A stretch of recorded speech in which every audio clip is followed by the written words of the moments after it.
Ladies and gentlemen, please welcome Jay Levitan, President of Stagwell Incorporated. Good afternoon, and thank you all for joining us today.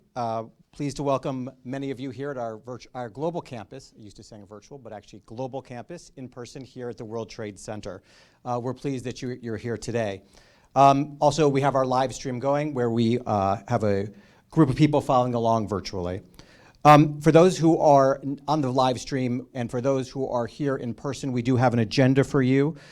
Just to go through it quickly, we'll start off with a conversation around Stagwell's strategic direction, highlighted by a presentation by Mark Penn, our chairman and CEO.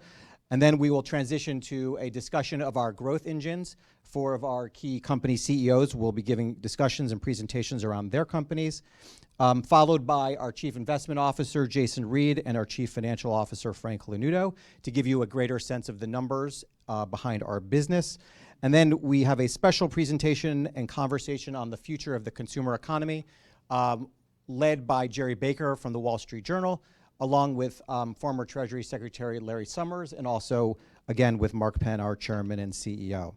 And then for those in person, please join us outside for a cocktail reception, and we look forward to kind of chatting with you all one-on-one and more in person afterwards.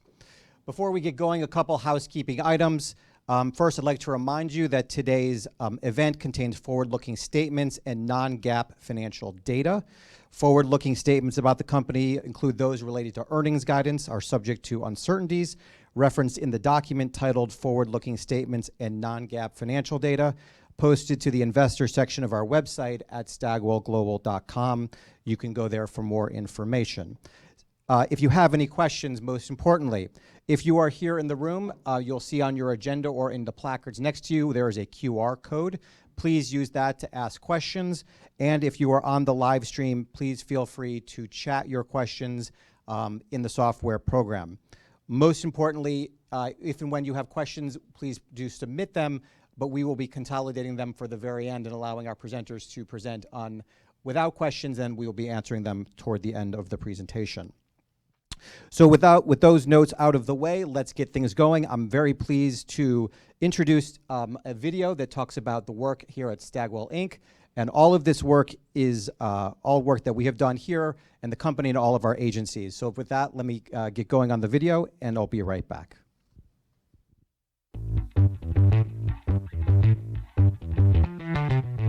I ain't no cookie, but I'm on fire. I like it foolish, that's how I'm wired. Look at my footwork, it looks like I'm flying. When you're on top, you can't get much higher. So grab on tight, don't lose me that shot. I'm on fire, hold on. I'm flying high, I'm dancing on wires. I'm on fire, hold on. This is precision, each step is magic. Don't do tradition, but I'm a classic. Oh, can't you see I'm on a new way. I'm riding free, I'm doing me, I've got a good day. So grab on tight, don't lose me that shot. I'm on fire, hold on. I'm flying high, I'm dancing on wires. I'm on fire, hold on.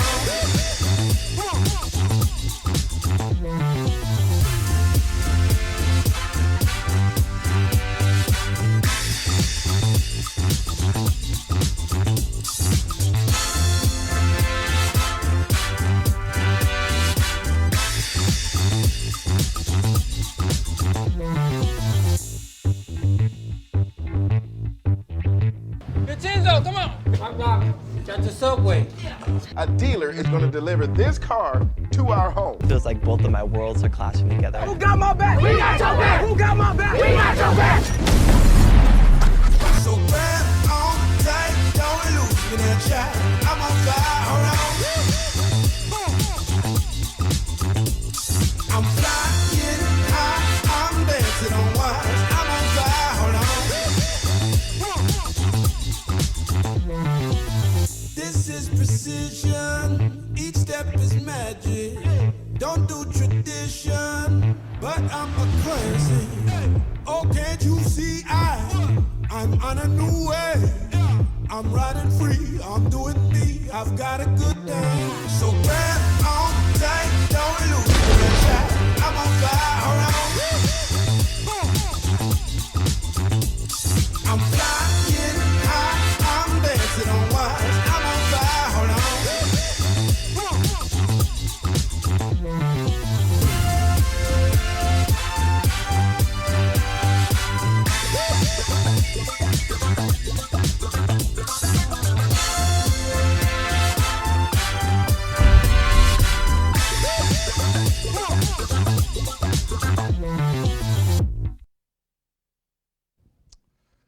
Okay, so with that, let's jump into the program. And I think it would make sense to have a special guest come along and introduce our chairman and CEO, Mark Penn, someone who knows him very well from the last couple of decades, having gone to college with him and also worked with him when he was at Microsoft. So let me give a special welcome to Steve Ballmer, who will join via video.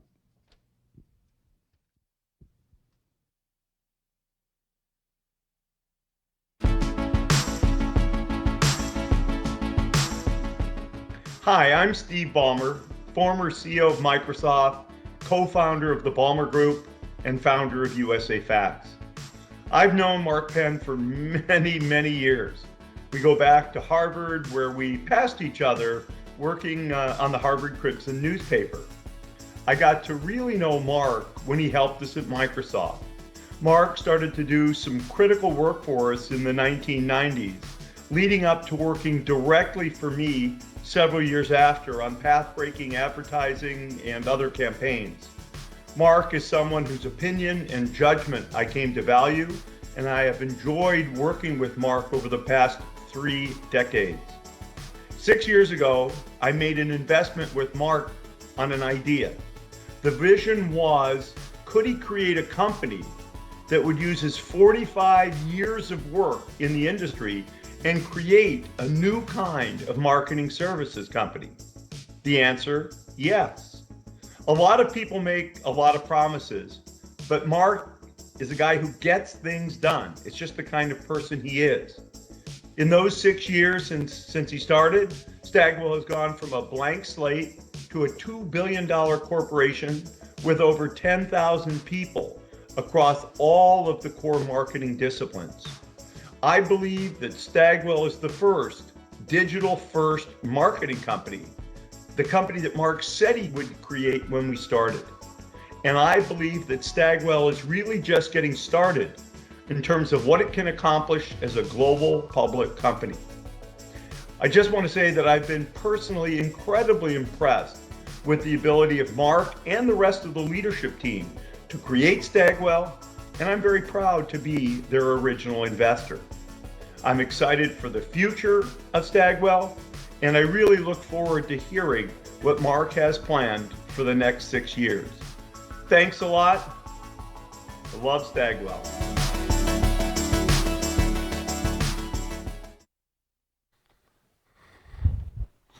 All right, well, thank you, Steve. Steve is on the business board of the Crimson. We always at that time, we didn't appreciate the business board. Although Jim Cramer was on the Crimson with me. He was actually my first broker. Promptly lost a third of my money. And I had to move him elsewhere, move my money elsewhere, what I had left of it. So I'm going to really kind of give you a run through today on Staggwell, where it is, where we're going, what the future is, and why it's a good place to invest. So, and somebody's got to give me the clicker here. All right. You. And we're going to look into this. So what I want you to think about is if you're investing in Staggwell, you are investing in the future of marketing. And marketing itself is something that's undergoing vast transformation as it went from mass marketing to individualized, digitally placed marketing. And when you look at Staggwell, you're going to go through the high growth digital services we offer, the proven leadership team, the strong margins, the industry-leading growth, the platform that we have created to continue to expand and grow, and how specifically we're going to move into larger markets. So first, let's take a look at the marketplace itself. The advertising market is ripe for continued disruption. If you look at the marketplace today, it's about $120 billion in services. Stagwell comes in here at $2 billion. You can see the consulting companies have eked out about $8 to $10 billion marketplaces. Primarily, those companies got the back end of marketing, but really didn't have the full front end of marketing, the creative services. The holding companies that everyone loves to hate but have no alternatives to using are about $60 billion of the marketplace. And obviously, one of our primary goals is to push into this marketplace in a significant and growing way, taking advantages of, we believe, the problems in the marketplace with the competitors.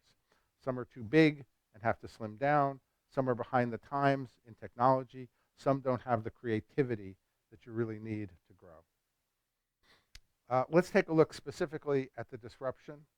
Right? If you look at the advertising marketplace in 2000, 35% of it was TV. Of it was newspapers, and 15% magazines. Obviously, now newspapers and magazines have moved online, and it's all about the 44% that continues to grow, all about the 44% that continues to grow here in terms of digital online marketing. But television is still 31%. So there's still continued use of television, although television itself is going to become more connected TV, which means more addressable TV, which is really good when you think about it for companies like us to be able to create, because creative will still play an incredible role combined with technology. And the critical thing to think about with us is that combination of creativity and technology that can grow in the marketplace. Now, let's take a look at some of the other related marketplaces. E-commerce is growing at an 18% CAGR. So every time that people spend more and more online, logically, that is going to generate more online marketing. If you look at the general category of digital marketing services, we see that that's growing at about 13% a year. Now, we also have an investment in advocacy. And if you look at generally that spent on issues and candidates from a paid media point of view has been growing at 22%. And you look specifically at online fundraising has been growing at 61% CAGR. So it's a tremendous growth marketplace. Anytime you look at the platforms now, what people talk about in terms of issues, in terms of their commitment, in terms of their ability to contribute, and some of the presenters later on will explain that in greater detail. I want you also to look at a couple of other related markets which we're going to move Stagwell increasingly into. One is the market for precision data. If you look at the market research and measurement data, that market is relatively slow growing. But when you look at the new types of information that can be garnered from online analytical sources, and to get that kind of data on an interactive basis, that market is actually growing quite significantly and is about another $150 billion marketplace. Then we look at marketing technology. About, if you think about it, and I ran for a while all of the advertising / marketing at Microsoft. I enjoyed about a $2 billion budget at the time, but I had my internal team, which was in-house, certain services and techniques that we did in-house, and then I had my agencies. And increasingly, as campaigns become more complex, there's another $43 billion marketplace in campaign management software and customer platform spend that we're also going to tap into. Again, if you look at e-commerce, what's happening in e-commerce is that Amazon and Walmart are discovering that they can make money not just by selling products, but by selling advertisements within their sites to sell products. And it turns out, because they have a marginal cost of zero on that it's really pretty significantly and fast-growing area. But how do clients decide where to place it, how to place it, how much to spend? That creates new business for Stagwell. Connected TV, as I said before, is also a great area of growth for us, because what's happening to those people who made traditional television spots? Well, now, if you're going to have connected TV, generally the most important feature of connected TV is that your advertising will become more individualized. Well, that means that one ad then has to turn into 5 or 10 ads. So in order to carry out the promise of connected TV, you really have to go to marketing services companies who can A, target it effectively, and B, create multiple creative now that can take advantage of the differentiation that can be had in the marketplace. So go back to the in-housing. About 25% of marketing budgets are spent on in-house labor. So that means that we want to, in order to play 100% across the marketplace, we don't want to play in just the $120 billion that goes to outside services. We also want to play in this, and I'll come back to that in a few minutes. Now let's take a look at Stagwell today. What we have achieved, and what was a critical part of the combination of companies that we went through this year, was to create an integrated platform for the modern marketer. That means having digital transformation services, the ability to build digital consumer experiences, right, to design and engineer and deliver those experiences. We now have, if you look at it, as I'll explain, we have about 1,000 engineers backing up thousands of designers, right, who are able to deliver those experiences. Second, you need performance, media, and data capabilities. You have to be able to deliver advertisements to exactly the right people at exactly the right time, addressable on a global scale. You need to have insights and strategy in the campaign planning. And you need to have strong creativity and communications. That this is really the pyramid that makes up what a modern marketer needs to deliver the right ad to the right person at the right time. And we have filled in quite significantly each of those blocks in the pyramid, and now have about 10,000 employees, 1,000 engineers, going into the $120 billion market. We're in 68 cities in 24 countries. Importantly, we have 4,000 blue chip clients. A lot of what we're doing is saying we already have, whether you name virtually any well-known company will touch Stagwell in some way. The question is, how do we increase our share of wallet with those incredible clients? We've got about 2.2 billion LTM revenue and close to 400 million LTM adjusted EBITDA and free cash flow at about 50%. We have now put together a coherent, experienced management team. As Steve said, I've got a little experience myself, everything from managing to being someone who founded a company, who put it into larger companies, to managing larger assets. Part of the problems I find in the industry as a whole is that people running it don't have the actual experience. This team does. Jay has worked 25 years in this industry. Beth has worked 25 years in this industry. Frank and Ryan worked in the finance departments of the largest marketing services companies. Through and through this, we really have core experience, and we have a corporate leadership team that runs all the corporate functions, but then we also have consolidated a business leadership team that runs the frontline businesses across the 360 degrees of services.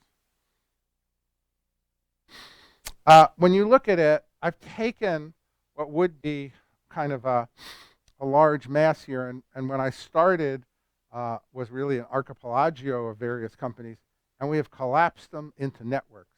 Those networks are run by key leaders. The Constellation network has, say, 72 an instrument in it, and they combine the combinations of services so we can go to market with different flavors of creativity and technology, but much more effectively than in the past. Donor is the Donor Partner Network, best known for kind of what we call Main Street marketing. Code and Theory with F&B, kind of leading a digital transformation. Anomaly, you'll hear from Carl Johnson. It's just had a fantastic combination of strategy and strategy and creativity. And then our communications and advocacy group, which really kind of spans, I think, the waterfront on these issues. In the middle is what we've put together as the Stagwell Media Group, and that can service the entire constellation here, and a global solutions group that can draw from any of these case studies and talent from anywhere in the network, and a digital innovation group that we are launching, as you'll see, and that we have launched, but that we are going to put increasing emphasis on, in the coming years. We created the Stagwell Media Network. Right? It's a single network that now brings us the capabilities from top of the funnel, right, all the way down to CRM and loyalty, all the way down to B&B, and this gives us centralized platforms for media buying, and they're partners with the creative companies who have the frontline entrances into the CMOs. This really didn't exist before. These were resources that were too spread apart, not really relying upon the full power of the $5 billion of media that they either place or are responsible for placing. And this is a strong, new, and growing unit. Some of the best new accounts are coming in, particularly to Assembly and GALE. I mean, I think the message of my earnings call was kind of straightforward, that the merger's working, right? We showed a net revenue growth of 25%, organic growth of 23%, adjusted EBITDA of $100 million, up 12.4% year over year, adjusted EBITDA margin of 20%, and I'm going to come back to the digital revenue mix of 48%. And larger contracts are beginning to, come into the house. We're getting invited. Even, the merger was announced August 2nd. Right away, people see, I think, the pickup in terms of the size of contracts. If you look at it, if I look over the last, period, Q Health, 3 agencies working together, World Stride, 3 working together, headed by Reid from the central marketing team, Amazon Kids, several agencies working together, Supercuts looking together, integrated creativity and media. You see how the Stagwell Media Network and the organization of the company is working to produce new kinds of contracts and results that frankly weren't there before. And this is a critical element of growth through the merger. So where are we going? I call my general plan giving Stagwell new digs, right? And so it really has 4 dimensions: digital, integrated, global, and strategic, right? And so obviously continuing to invest and leverage the growth in digital business. Integrating, to me, has 2 separate meanings: bringing together back office services into network-wide functions in IT, HR, real estate, and going to the market as a single entity for more scaled, integrated assignments. Global is obviously we're continuing to expand the network out from the US globally. And strategic, we have built a platform for strategic acquisition that we obviously can successfully manage as a critical part of continued growth as well. So let's take a look again at this pyramid and put some numbers around it. If you really look at the pyramid, 48% of our revenue now is from these core digital services: digital transformation, digital media and data, and digital research and insights. Now, if you look at one of the larger holding companies, the largest said they hope to have 40% in this bucket by 2025. We have 48% in this bucket today, And that's fundamentally why our growth curve is so much stronger than the rest of the industry. We are better positioned in the marketplace based on where we are. And just to give you examples, if I take out these companies, Code, YML, Instrument, GALE, Assembly, NRG, Harris, and Targeted Victory, together this group is about 37% of net revenue, 44% of adjusted EBITDA, and their growth was 89% and 145%. So this group represents, not something way bigger than an acorn growing into something certainly as big as an oak tree. And if you kind of run through the math of the formulas, you'll see that we've really hit the sweet spot of growth far above the typical overall 13% growth of digital marketing services with these companies. This means by 2025, these core digital services will be about 65% of the company. And we will also be adding on top a layer of SaaS and DaaS products. So we will be 65% high growth digital, and by that we mean growing at about 20% or more a year. We'll be adding the layer of SaaS and DaaS products, and we will continue our strong emphasis on the combination of technology, right? But it will continue to shrink as the creativity will continue to shrink as an overall proportion of the business. We expect the longer term mix to be about 80-20 because we expect, again, the continued growth curves here, along with the transformation in marketing. Now, let me come back for a couple of minutes on the SaaS and DaaS. Right now, we don't have any current, really, we have some modest current revenue, but we have built up a suite of products and have the ability to go into these places in a very cost-effective basis. A startup that might cost tens of millions will cost just a few million within the Stagwell network. Why is that? Because we have thousands of quality clients already connected to us in marketing areas. We have already 1,000 in-house engineers, and we have thousands of marketing experts who understand what clients need. It gives us a fundamental advantage that we're already applying in the marketplace. The goal here will be to create a Stagwell marketing cloud. That cloud will be sold as a unified set of services, and it will go for those people who are doing in-house marketing. So if you're doing in-house marketing, you're going to need an influencer marketing platform such as we have. You're going to need an ability to target and create target markets. You're going to need AI that tells you how news releases are going to be are going to fare in the marketplace. You're going to need to know how to place marketing in the emerging, AR and VR world of advertising. You're going to need a terminal with competitive brand information. So we believe that as currently these have been developed as individualized products, what we will do and be putting a wrapper around them as the key tools for in-house marketers, and we will have a suite of tools that cover each and every of the key services. Just as we have now completed a 360-degree marketing wheel for what the modern marketer needs out of house, we'll complete on a technology platform basis what's needed here.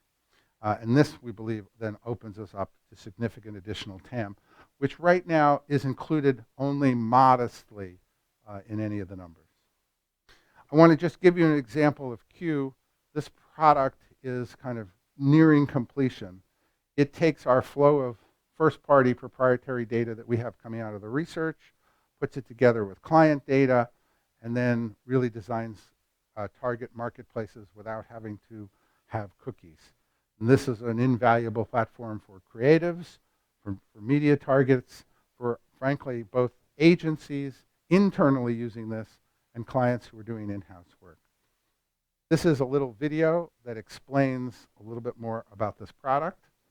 Built for the post-cookie world, The Consumer Understanding and Engagement Platform turns overwhelming data into fresh target audiences and opportunities for growth. Filtering out the data you don't need, organizing and making sense of the data you do, helping you get the right message to the right person at just the right time. Q, the Consumer Understanding and Engagement Platform. Q turns overwhelming data into fresh target audiences and opportunities for growth. It's a unique, scalable way to capture and connect consumer data. How does it work? Let's say you work at Sweet World LLC, the maker of amazing cakes and candies. Q combines proprietary survey data from millions of consumers, web data, retail data, all of Sweet World's customer information, and even competitive analysis. First-party data, no cookies needed. The unique data combination enables AI-powered analysis to conclude that pink and purple sprinkles are key ingredients to add to new treats and to attract new fans. Turns out that sprinkle bowls, in sets of 3 and in assorted flavors, are exactly what consumers want. Q also identifies the right targets and marketing channels for these new treats and activates your campaign in a true omni-channel fashion. Staggwell's Q is the new intelligent way to make sense of all that data in real time and solve your marketing problems. Q it up today. So right now that continues to be in testing against other marketing methods, and we expect this to be, released within the coming months to consumers directly, but is already being applied to consumer problems internally at Stagwell, and meeting good pickup. Another area where we've really moved into, data as a service is we've taken the Harris poll and its corporate reputation work, and we've terminalized that into basically something that a brand marketer can use to identify. Let's say if you're Citibank, it will be the 4 or 5 JPM, Bank of America. Monitor all of the corporate reputation in real time changes across dimensions against you and your competitors. This has gone from 0 to a $5 million run rate, over the last, several months. It's really had tremendous pickup, and we're going to be taking our, really both a lot of the media surveys that we do for the studios and streaming companies, terminalizing them and turning them into, the same kind of revenue. And we're also going to be taking we have the largest smartphone survey in the country, and that's about almost 200,000 people a month, and terminalizing that, and critically turning all of this stuff into kind of recurring terminalized revenue as the second piece of the SaaS and DaaS initiative. There are some other frontiers that we're likely to go into. We'd go into NFTs from the point of view of marketing, which is to say if a big company, fast food company, wants to create NFTs that they're going to give out in a contest. So we expect that there are interesting marketing opportunities in NFTs that we can create a market for.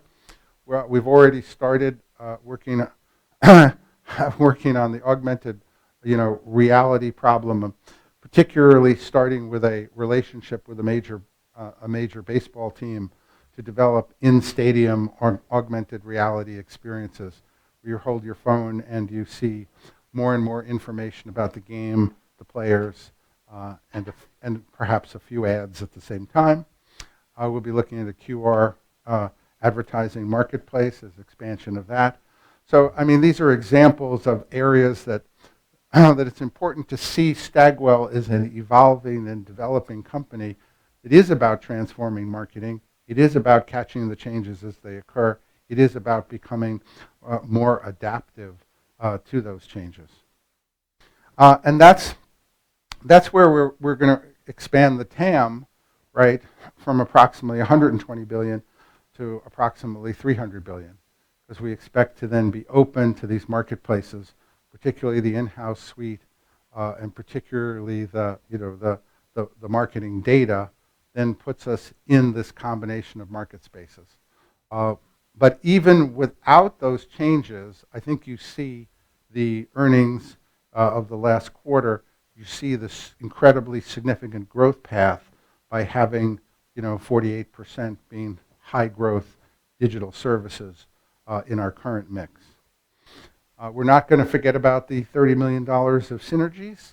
A lot of those synergies take place in the media department, where we've brought everybody together and can have a centralized, accounting and placement platforms that serve as resources for the rest of the companies.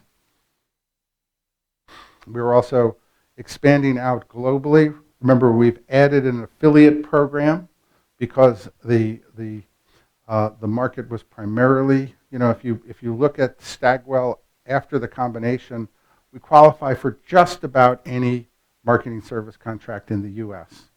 And our goal is to expand that notion into qualifying for virtually any company globally. That will be first, most importantly, filling in global media, and second, global digital capability, and third, global creativity. We've already gotten about 30 affiliates. Our goal is to have 50 by the end of the year, and we're moving very quickly on that. And these affiliates also serve as a farm team for potential acquisitions. We're also moving to global engineering development.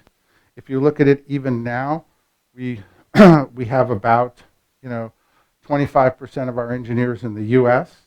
We have significant numbers of engineers in India, the Philippines, and actually, with recent acquisitions, really, we found Latin America to be a great place on the same time zone to expand engineering capabilities.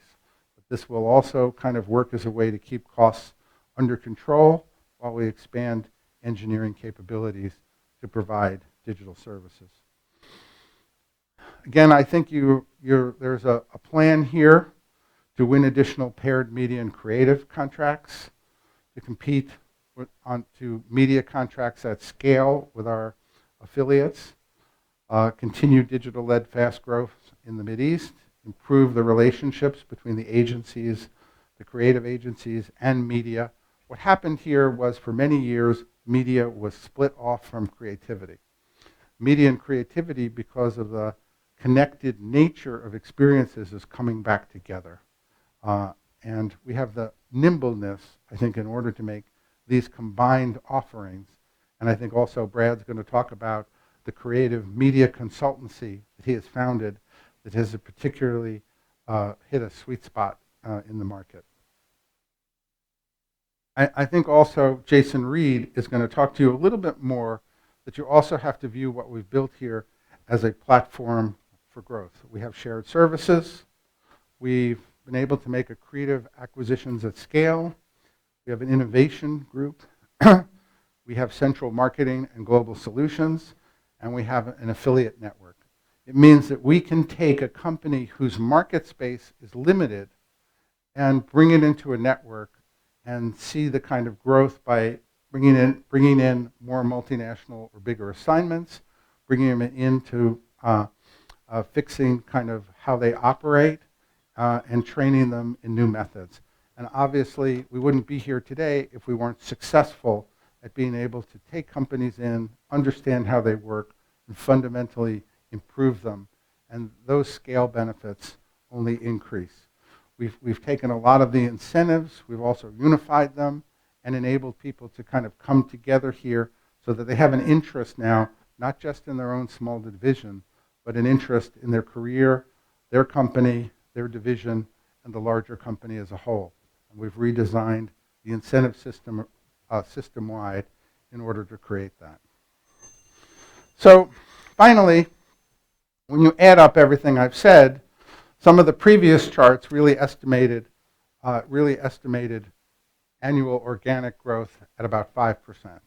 And I've really moved that up to the 7 to 9% notion because you can see already that the merger is working faster, that digital growth post-pandemic, I think, has been accelerated, that a number of the combinations that we have that in these growing marketplaces, I think is working in a very strong fashion. And so I've moved that up 50% to 7 to 9. I'm leaving the Stagwell Marketing Cloud where it was because it's information, and I don't like to overpresent something that they're really building. And I've accelerated some of the M&A growth because I expect that the faster growth in the overall system will generate additional cash for investments and still staying within the framework of staying at about 3 times leverage, because our goal has always been, be at about 3 times leverage.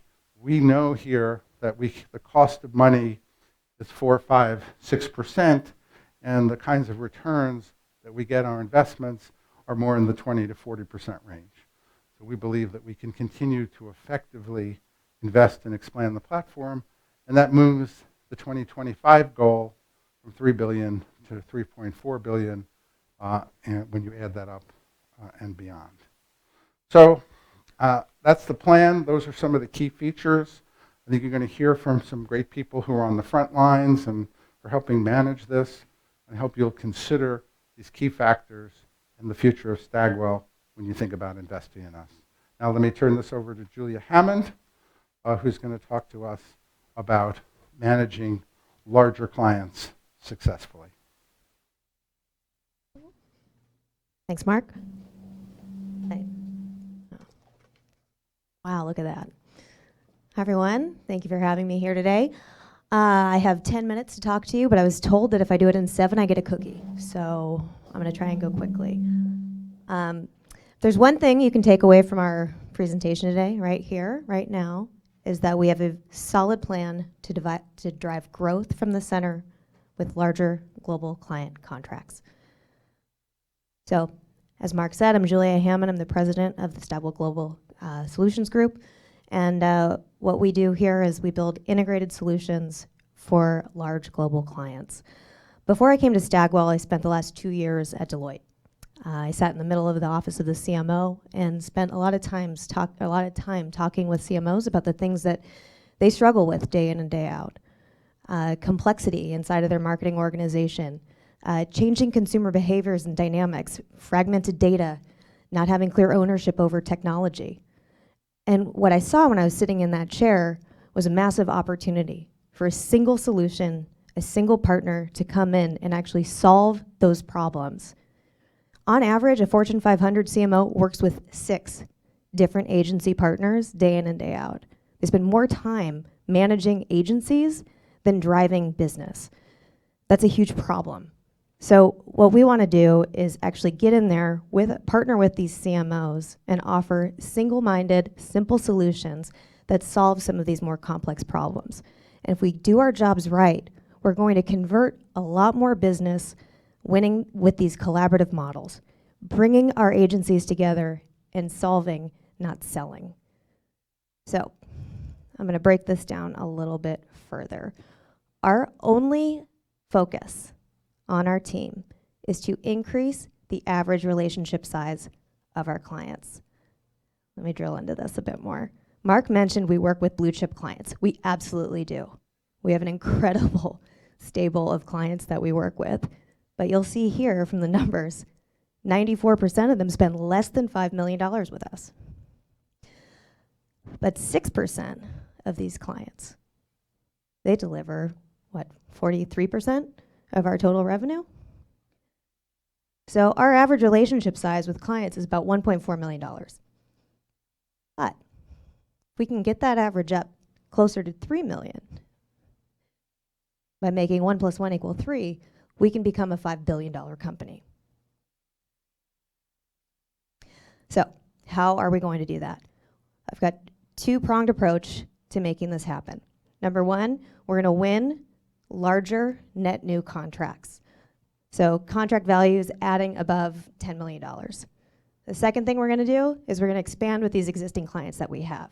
We have a solid base of clients. So what we need to do is get our teams working more collaboratively together in order to build these more value additive, connected agencies.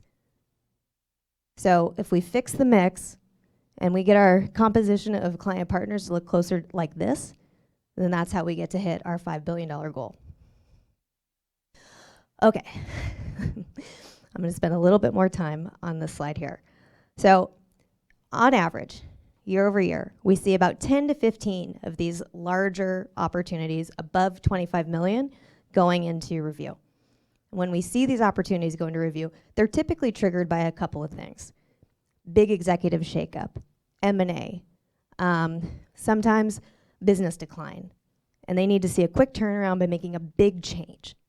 So typically, they appear when there is a problem with an unclear solution. So before the combination, we didn't qualify really for any of these opportunities. But now we've got the global footprint, we've got the Stagwell Media Network to offer scale that qualifies us for these kinds of opportunities, and we've built out the global affiliate program that puts boots on the ground in the markets where our clients want people to call upon. So we now have gotten to the point where we qualify for these opportunities. And so now it's a matter of pulling together the Stagwell Marketing Cloud, our ability to capture data and activate data in ways that our competition can't, and deliver not only that, the world-class creativity that only our agencies are able to offer.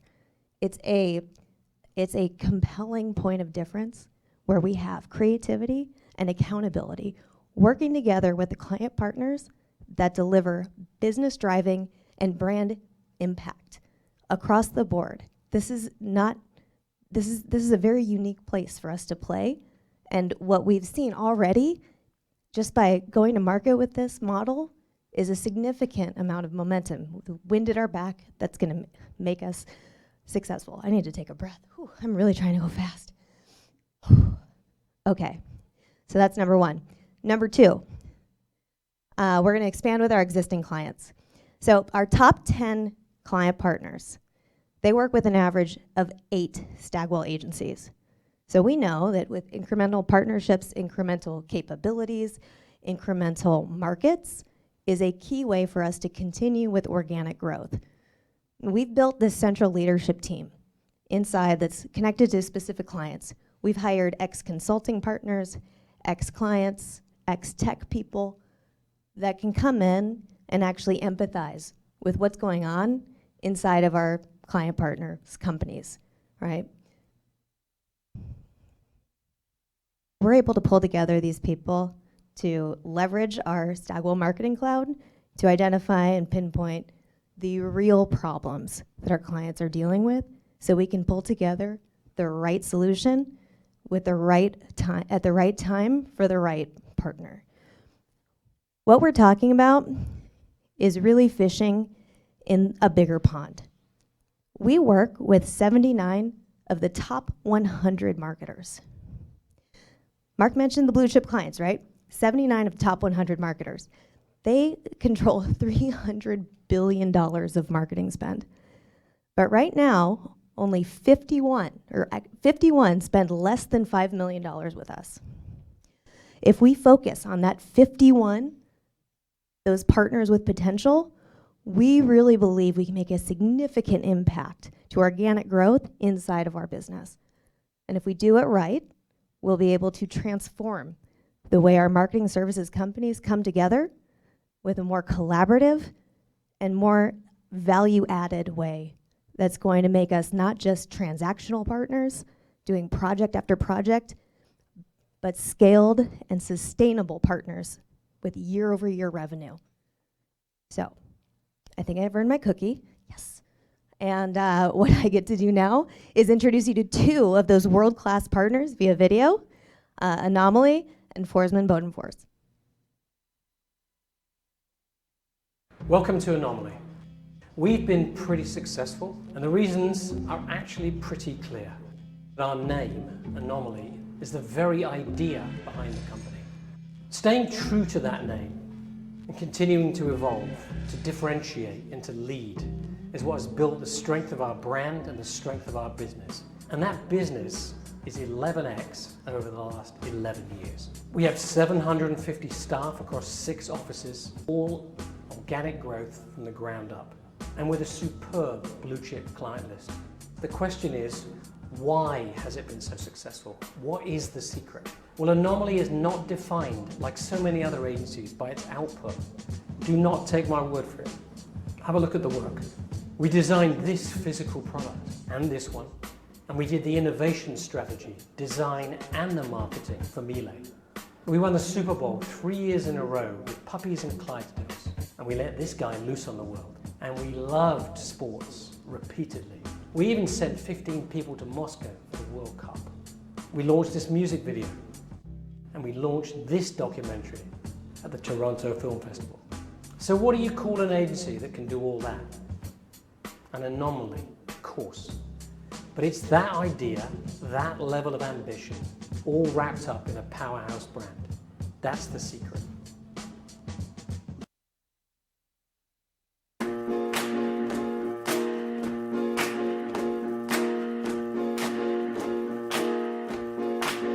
Forsman & Bodefors is an agency that's been around for a long time, but since the last 5 years, a partner of Staggwell's. And we work with clients such as Volvo Cars, Goldman Sachs, Diageo, P&G, General Mills, H&M, for example. Well, I've joined F&B and Stagwell just 3 months ago to take some of these great relationships and this incredible creative agency that truly believes in ideas that change things, that creativity is a force for change in business. And that's really the core of this agency's capability set. We do believe that while we can't do everything, we can do anything.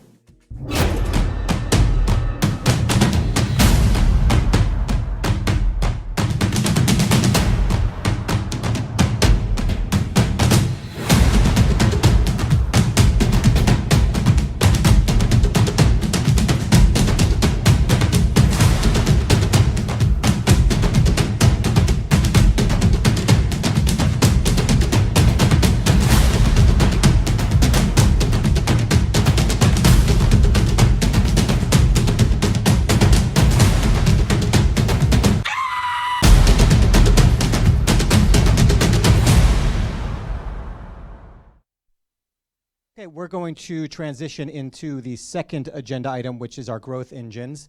I just want to do a quick reminder. We are going to again present forward-looking statements and non-GAAP financial data. And so please contact and look at Stagwell Global for more information related to that. Thank you to the lawyers. We'll now spend a round robin with our 4 CEOs. They'll take 10 to 15 minutes each to talk about the work that they're doing. As I said, they are the true growth engines of our business. I first want to introduce Brad Sims, who is the CEO and founder of GALE. And while Brad will talk about it more, GALE has been at the forefront of some of our largest new business wins in the market. It is truly a business transformation and business consulting company that uses media, creative, and customer relationship management to win, as I said, some of the largest pieces of new business in the network to date. So with that, let me turn it over to Brad, and then we'll go from there. So thanks.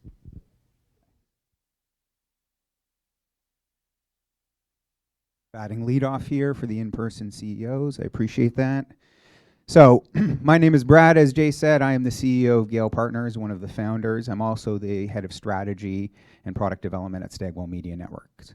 Today's presentation in 10 minutes is going to be all about threes. I have 3 sections. First of all, I'm going to talk about 3 trends that we're seeing in the marketplace around media and data and insights that we think are disrupting marketing. Second of all, I'm going to talk a little bit about GALE. And third of all, I'm going to have 3 case studies. I'm going to talk about the category of milk, Got Milk, you might be familiar with that. I'm going to talk about Hard Rock Cafe, and I'm going to talk about Chipotle, and I'm going to do this all in 11 minutes. So let's get going. So 3 trends. The very first trend that we see out there in the marketplace is really around consumers and media. Consumers don't think in media silos. I think of this as kind of the ships passing in the night problem. Brands are organized by channels. We all know that. Media departments, creative departments, CRM departments, PR departments, all of that. That's the way brands are organized. However, you have all heard this so many times in the last 5 or 6 years. Consumers don't think about channels. They think about consistent storytelling, and they think about experiences.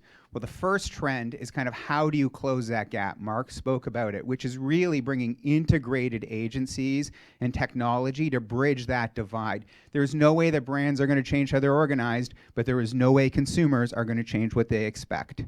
The second trend that we see out there is that you have to get the strategy right. You will get the creative right. You know, in the past, we would roll into a client with a 30-second television commercial, and that would be the anchor of the campaign. That is not how marketing is done anymore. We roll in with hundreds, if not thousands of pieces of creative against dozens of audiences that we traffic on dozens of media platforms.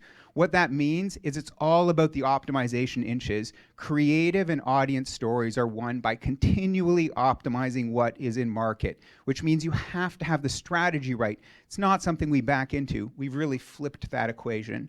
And the third trend that we see out there is it is not about your mom and dad's media world anymore. Mark talked about at Stagwell Media Network, we have about $5.5 billion of media, and we are right-sized for what I would call kind of broad reach media, TV, out-of-home, radio, and print. However, as Mark also pointed out, we are predominantly digital. But what I want to talk about is in that digital chunk, the fastest area we see growing is really what's at the bottom. And I think that's where integrated agencies that have creativity and media connected actually play. We see the fastest area growing, the fastest growth area is something I want to call platform media. For a long time, we thought about Facebook and Google as platform media, but I want to redefine that. For us, platform media are things like Super Awesome, things like Fortnite, things like Roadblocks, where we bring creative storytelling to platforms and create authentic brand experiences. This space is on fire for us and growing way quicker than any other single channel. These three trends inform our strategy at GALE. This is a slide about GALE. We are founded in 2014. We have about 512 humans. These are all humans that came for organic growth. No bolt-ins, no tuck-unders, no acquisitions. We are in 8 offices. At GALE, we call ourselves a business agency. We do consultancy, creative, and media. And this year, Ad Age gave us Data and Analytics Agency of the Year. Core to our superpowers are these two things. We think about the world as business strategy at the top and data and insights at the bottom. Let me talk a little bit about what that means. The very beginning of GALE, 7.5 years ago, we knew that we wanted to be stewards of our clients' businesses, not just marketing and communication. That means when we engage with our clients, we get a deep understanding of the client's business, much more like a management consultancy. Business cases, pricing models, zero-based budgeting, product innovation is what we bring to the table. At the bottom of that, we have our data layer. With clients' first-party data, we bring indisputable insights and recommendations to clients that are data-backed and easily optimized against. Things like what customer preferences they want. You know, are they this product, are they that product? What is the total LTV of a customer, and how much should we be investing in them to get them to that spot? And taking those audiences and pushing them into those media platforms. When we think about GALE, we think about it, well, as an Oreo cookie. On the top, you have business strategy. On the bottom, you have kind of data and insights. And over the last 7 years, we've spent a lot of time building integrated capabilities. You've heard a lot of integrated. Mark talked about integrated. Julia talked about integrated. GALE is an integrated offering. We do everything from that data and that business strategy to creative, to technology, to comm strategy, to addressable, to media. All of that is in one package at GALE. And if you look at kind of the results, if you look at the results and you look at this awesome 2x2 here, you know, you can see that back in 2016, about 70% of our revenue came from clients that were buying only one service from us.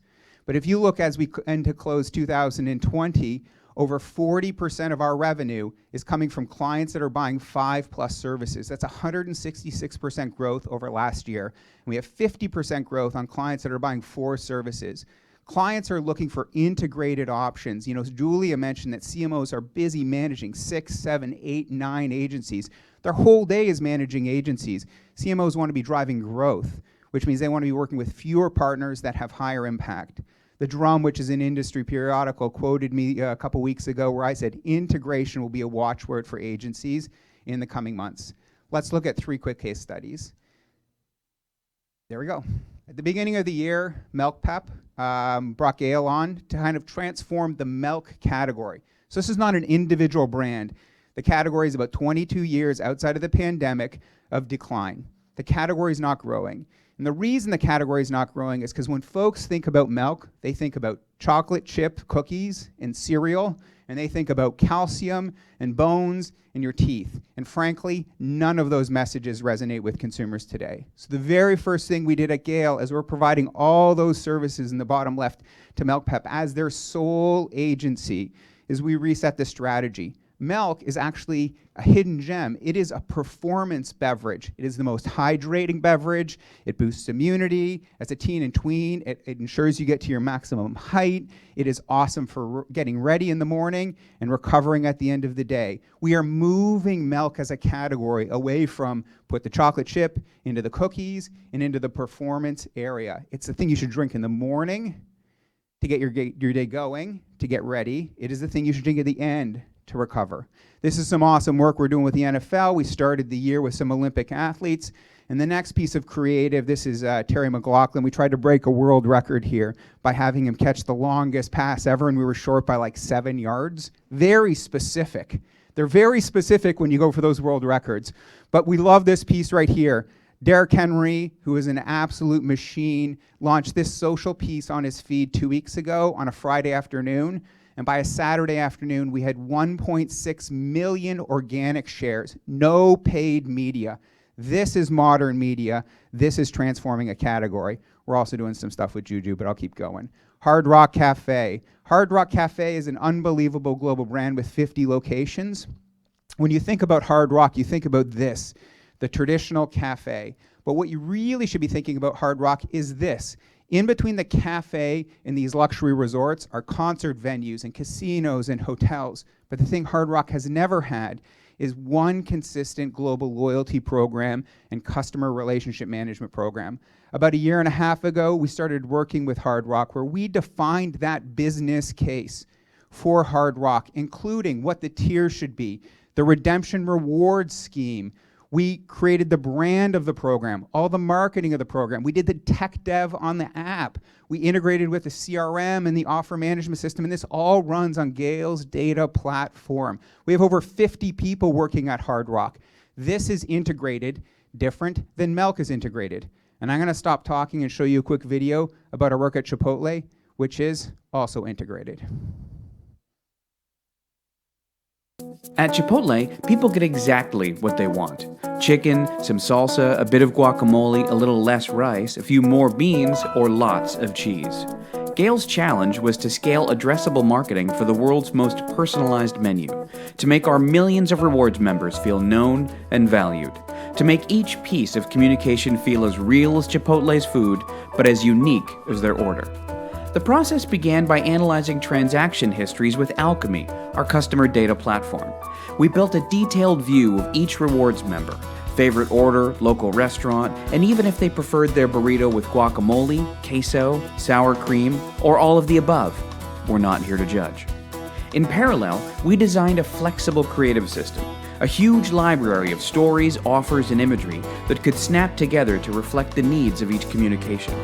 We put the system to work in a series of customer journeys to spark specific behaviors, like a welcome journey to drive orders with new members that has over 700 variations, and a growth journey to encourage people to try a new entree or ordering at a new time of day, and others to reward loyal customers and reconnect with those who've lapsed. This flexible system enabled everything from massive national launches to Chipotlane openings.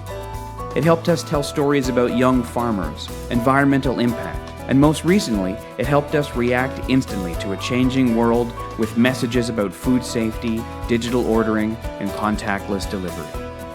In under a year, GALE has seen Chipotle Rewards membership grow from 8 to nearly 22 million members. That means every email we send has a bigger reach than Sunday Night Football. Our investments in new digital features and innovations helped Q1 digital sales grow 134% year over year to $870 million and now represent 50% of sales. And that shows how relevant, personal communications can drive real results for real growth.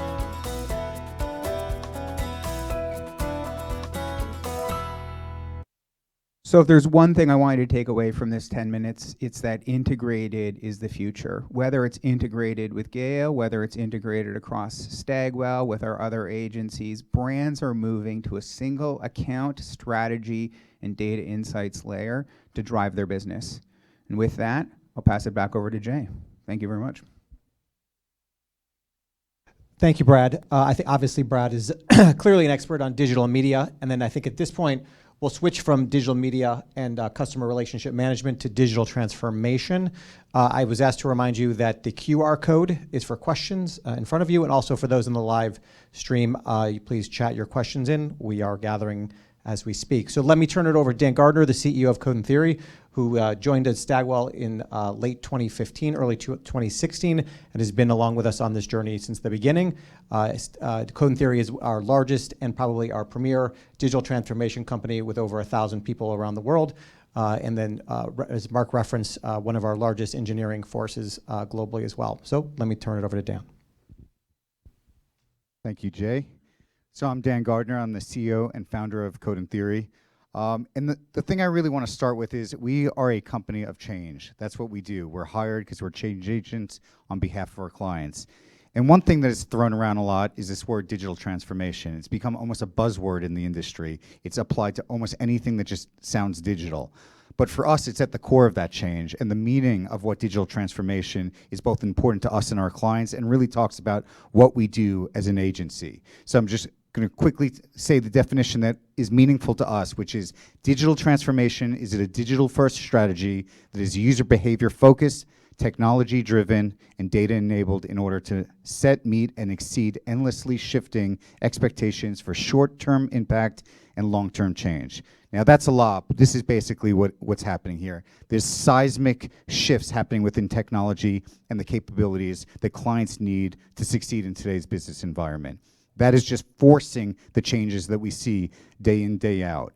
And more importantly, consumer expectations are endlessly shifting. One question I always get is, what's the future? And the future is this, that it will be different than today. The change is a constant, and especially coming from a consumer. And as a brand, you can't tell how a consumer acts. You can only respond to it. And there's no industry unaffected. I think for years, we've been around for 2 decades now. For years, there were some industries that kind of stayed around it, but not anymore, especially in the last couple of years. Every industry, from healthcare to finance to education to government and everything in between, no industry is unaffected by digital transformation at this point.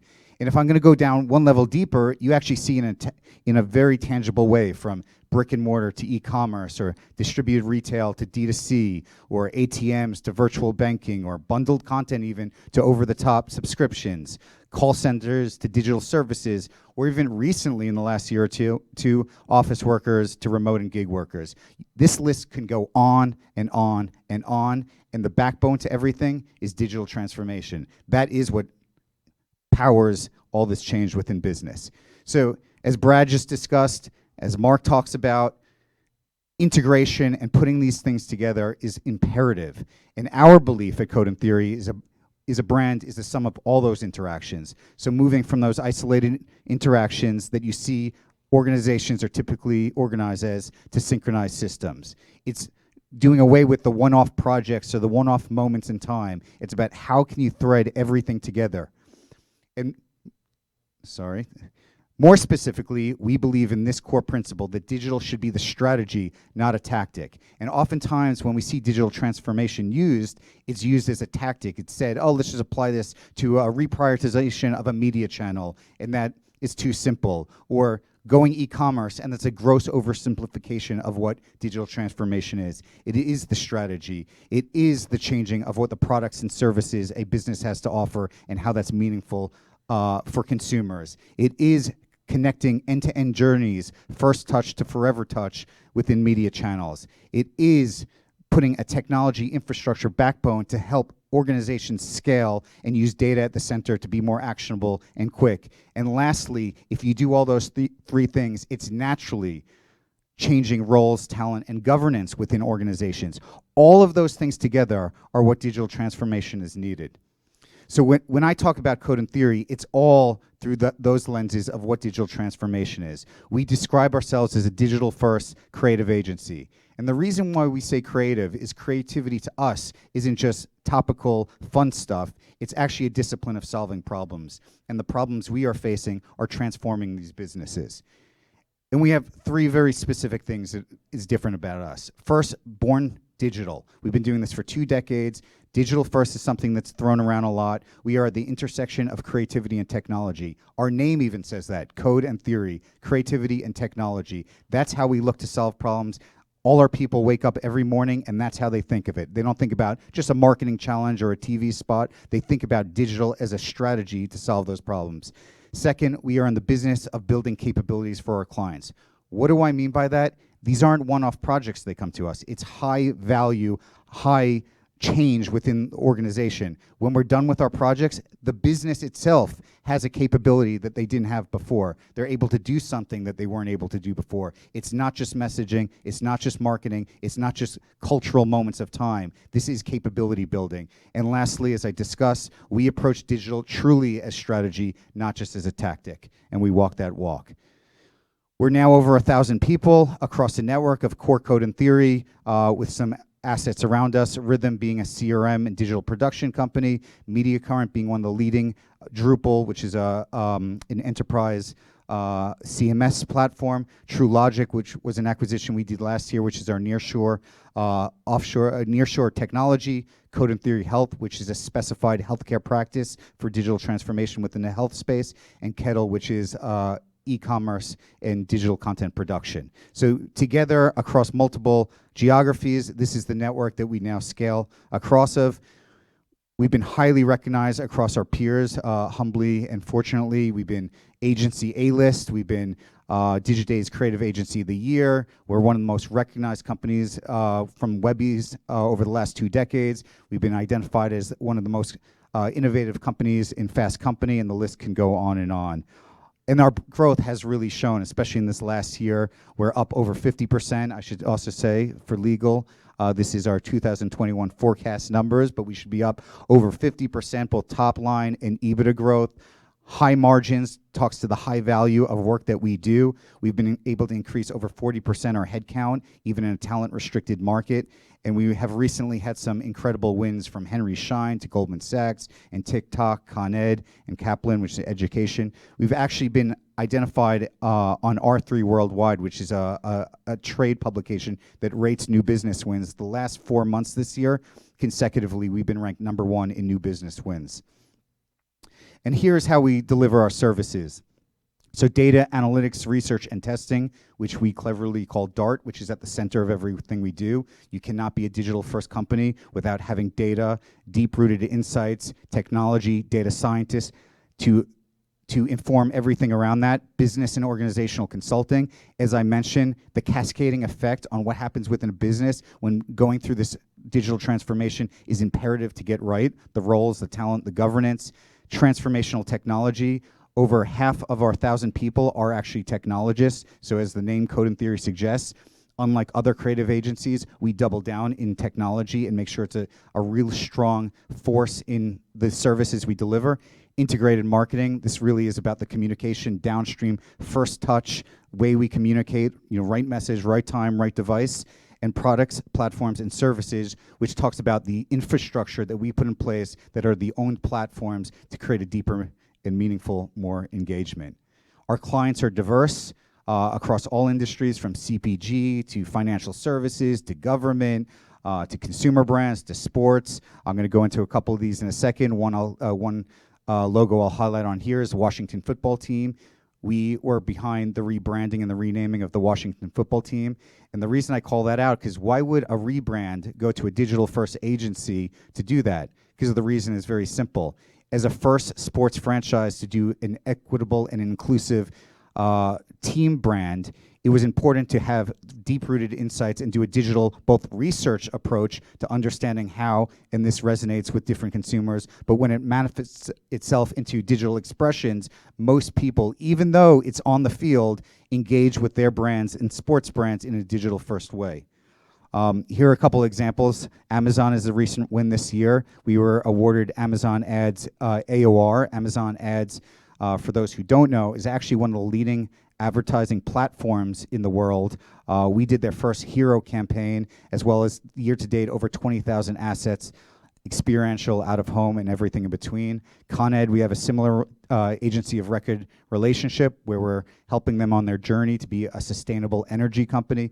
And Adidas is a multi-year relationship where we're not only digital agency of record for their originals, which is their lifestyle and fashion label, but we work on their performance. And more importantly, not just the contextual, cultural relevant stuff, but we also help with their B2B infrastructure stuff. For example, we built their B2B sell-in platforms to local retailers.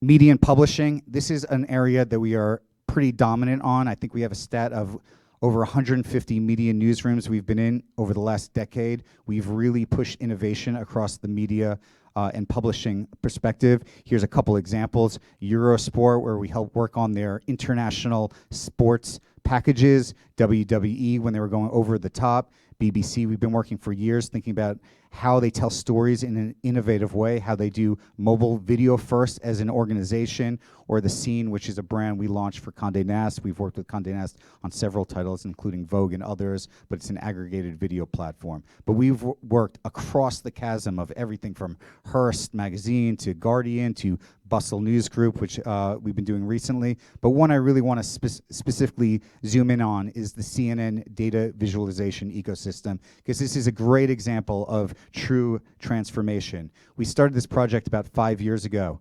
When we first started this project, we displaced Microsoft, who was been working on it for 10 years prior to us. We had to, within 6 months, build a parity product for the midterm 2018 elections. From doing that experience, we realized how unbelievably manual and challenging it is to build this product, because it was all done in Excel sheets. So we did 3 things after the midterm election. 1, we built a data cloud and a platform.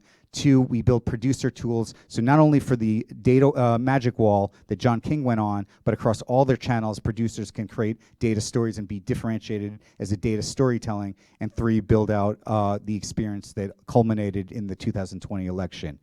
And for this magic wall, we were able to tell any type of story, from balance of power to redistricting to historical elections from not only the previous year but forever. So basically, any way you wanted to tell a story, we were able to tell the story.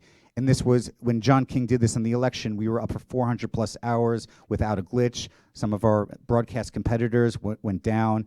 It's been wildly almost parodied, even on SNL, that John King was the one that actually won the election, and we were pretty proud that we were able to do that. Here on the left, you can see an example of the Data Cloud product, and the right, some of the producer tools. And more recently, we've been working with them to extend it not only from the broadcast magic wall, but into consumer channels like mobile and web, and now even take it further to tell data storing and use the Data Cloud for other verticals outside of politics like sports and news. So switching gears, financial services, something we are pretty deep in. I think we have 9+ active financial service clients right now. Here's a couple of some of our previous ones, from life insurance like New York Life, where they still have traditional means of agents. So we created a platform so the agents can have more meaningful follow-up and connected relationships with their clients. American Express, where we did some card conversion work. We've helped launch the NASDAQ, not only the market site, the physical market site and the connected experience when a company like Staggwell could go public, but also driving to listings on their NASDAQ.com own platform, and Nuveen, which was an asset management. But one client I want to go a bit deeper is JP Morgan, because I think this client we've been working for about 5 years for now is a great example of true transformation across their entire business, from real estate to consumer banking to asset management and credit cards, everything in between. Here's an example of something we did for Chase Sapphire, which is one of their premier cards. With any credit card, even the premier ones, getting people to use the loyalty points is imperatively important, because that becomes a differentiation for them. So we created a service layer that focused on interest to drive more value for people's points. Or here's the example that for the private banking, similar to life insurance, it still has some traditional bankers that work with their clients. So not only did we drive leads for bankers, but when they had the first touch with that banker, the profiles were already set, so it wasn't starting from scratch. The banker actually understood the qualified leads to help sell them through. Here's an example of the commercial real estate platform we built, which was a thought leadership platform, which differentiated them from other commercial real estate, and even working within their innovation department for everything. For example, what we're looking here is their service bots, so they can have a more meaningful relationship. So that was actually perfect, 2 seconds there. That is digital transformation, and that is Code and Theory. So thank you. Back to Jay. Thanks, Dan. Staying in the digital transformation vein, I wanted to call up Ashish Toshniwal, who runs Y Media Labs based in Silicon Valley. While Dan has talked a lot about Fortune 100 companies, Ashish works with Fortune 100 companies, but also has a specialty in startup companies that many are becoming billion-dollar unicorns and public companies themselves. So Ashish, we'll take it with you. Thank you, Jay. Hi, everybody. Ashish, CEO, co-founder at YML. And before we talk about the future, I think it's very important to talk about the present. And our mission is to export Silicon Valley to the world. And what does that mean? It's not a zip code, but it's a mindset. And most of our work today is the final output is in the form of recommendation engine using machine learning, apps, websites. And generally speaking, the business metric which we influence with our engagement is conversion rates, increase in loyalty, increase in average order value, or revenue, or decrease in operational cost. Across the board, the common theme is a better customer experience across digital channels. So today, YML, by the numbers, we are a little over 500 people. And this year, we are expected to grow close to 60%. Again, this is projection. In the age of great resignation, our retention rate is still 85%, considering we are in Silicon Valley and Bangalore. Those are our two biggest offices. I think that's a pretty phenomenal feat. And the last two metrics, 65% of us are engineers, probably the hottest pool of talent out there. And we take a lot of pride in being a diverse, inclusive, and equally providing equal opportunity across the board. And close to 5 to 6 years ago, only 2% of YML was women. And today, very proud to say that 46% of YML is women. So we were founded in 2009, close to 6 months after the App Store was launched in Redwood City, California, which is close to 7-mile radius of Facebook, Google, Tesla, Apple. And something very special happened around the time when we started. It's very hard to say when does your life change, but I can pinpoint all of you to a date and time. This is when it happened for me. And this is an email which we got from Steve Jobs on August 1st, 2010 at 2:58 a.m. We were designing and engineering an app to teach kids ABCD 1, 2, 3, 4. This was app number 54, on the App Store, and working closely with a Montessori school. We got this email, I love what you're doing, thank you, let me know if we can help, Steve. And after this email, the trajectory of YML has changed for good. Our work has been featured by Apple over 600 times with our clients, and Apple has also been a client since then. It's very important to talk about our early work, which is also our secret sauce. There may be a lot of digital agencies out there, but very few. In fact, I can't name any who has a track record of creating more than 10 unicorn or billion-dollar company working with founders directly. And over the years, we have worked with them. I remember with Credit Karma, we launched their first product, and I was offered equity instead of cash. And that was probably one of the most expensive mistakes of my life. And this is what the big companies are looking for. And now one of our clients, Thrive Market, is our 9th, either a unicorn or going to go IPO. This is exactly what the big companies, we have been working with over 50 Fortune 500 companies. And today, our work with Home Depot has made them the category leader in digital retail experience. And this is the 6th year we have been working with State Farm across different digital channels. And State Farm has been regarded as the best digital experience in insurance by Forrester. So why clients hire us? Today, what we see is whether you are a retailer or whether you're a healthcare company or a bank, you know that Amazon is coming after you. And this is a big challenge with a lot of our non-tech clients today they're facing. Consumer expectation is changed for good when a typical consumer, their expectation is formed by what they use every day, which is iPhone, Tesla, Airbnb, Uber, and they expect the same experience from their healthcare service provider or bank or retail organization. And two things which they lack most of the time is, one is they can't move fast enough, and second, they don't have the right team. And that is when we, that is where the answer is YML. So I want to jump into what we have done over the past 18 months or so.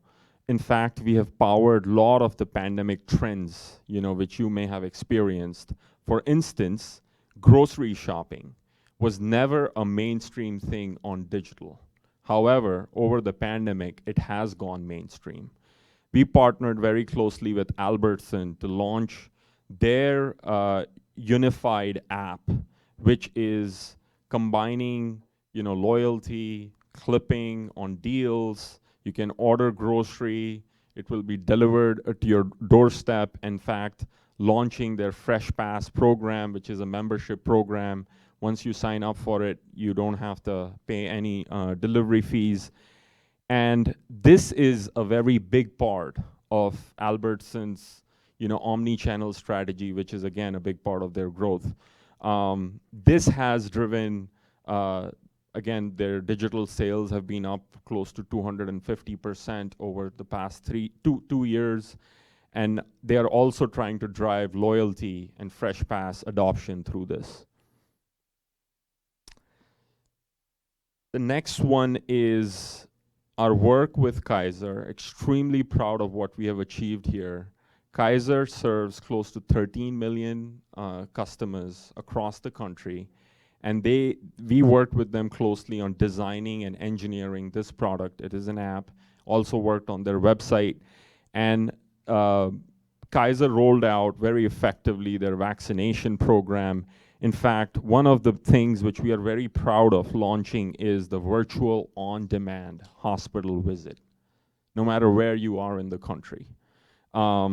It's been a pretty big hit across the board in Kaiser, and very proud of what we have done here. Kaiser very recently was, they got the rank of 2nd by Gardner Digital Intelligent Rank Index, and 2 years ago they were 58. And the last one is, we worked very closely with Polestar. It's an electric car company.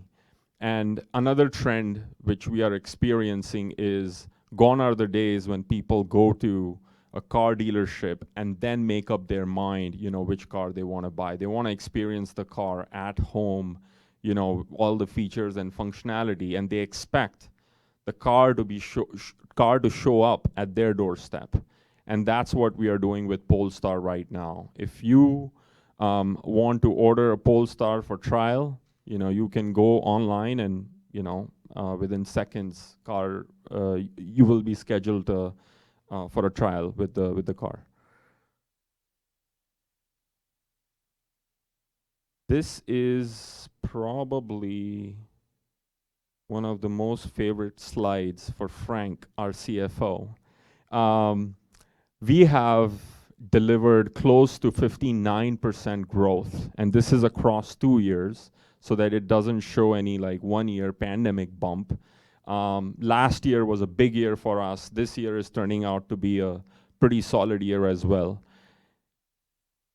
This one is a very important metric, even though we have hired more than 300 people in the past 12 to 16 months. Our revenue per employee across 2 years have continued to go up by 20% each year. And one of the big reasons is that even though we were in Silicon Valley before the pandemic in a big way, we have gone remote first. And so we are not just expanding, in the US, but also gone offshore in a big way. And the last metric is we are doing more and more with our clients, and our client longevity is increasing. And every year we have delivered over 100% growth, across each account on an average for the past 2 years. And for the future, our strategy is to grow with the rise of Chief Digital Officer. So what we are seeing is across the board, the Office of CIO is losing traction, and the Office of Chief Digital Officer, Chief Data Officer, Chief Product Officer, they're getting more and more budget because they are responsible to compete against the big tech, especially for the non-tech companies. We are investing more and more in in-house IP, which will help us deliver things faster with our clients. And the last one, which I'm very excited about, is how we can work closely with the Staggwell corporate team to make sure M&A can happen. And we are just getting started. Thank you. Thank you, Ashish. Just to now finish up our growth engine presentation and section is going to switch to something completely different. We're going to talk about digital communications and fundraising, led by Zach Moffatt, the founder and CEO of Targeted Victory, which is the preeminent Washington, D.C. based fundraising and that's a digital communications company, I would say, in the country. So, Zach, over to you.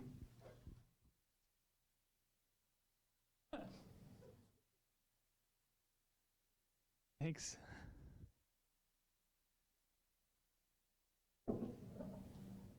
Thank you. Perfect. Hi, I'm Zach. I'm the founder, one of the founders of Targeted Victory, and currently serving as Chief Executive Officer. You will notice that I'm going to get more and more excited about this, so I'm going to go quickly. So bear with me. We're going to go through a lot right now. Targeted Victory was really excited to join Stagwell because we shared a vision with Mark on two fronts. One, we knew he had the confidence to understand that advocacy in the political market was going to be a massive market that people were underappreciating. And two, we shared his vision that the right ad to the right person, the right message at the right time is a differential, because that's how we win our campaigns. And we wanted to take that work and bring it to the corporate sector. And so we thought this was the right vehicle through which to do that. COVID obviously pulled forward. As a digital native firm, we were able to use the speed of politics to kind of continue to grow, and we've grown 150% during this time of the last year and a half. And you can see from our key stats, what we are used to is iterating at scale, placing things quickly. Our campaigns last 1 week often at times, and so we're moving very, very quickly. And that's both online and offline. We work with clients in the digital transformation on campaigns. We work with offline public affairs campaigns. We have multiple Fortune 50 companies working with us to identify how to do online and offline action and to change across the board. What we're going to get into specifically, though, is talking a little bit about digital marketing at scale, because this is an underappreciated part of the political marketplace. What you see here is Targeted Victory's numbers. In 2018, we raised $125 million for our clients off a staff base of about 65 people.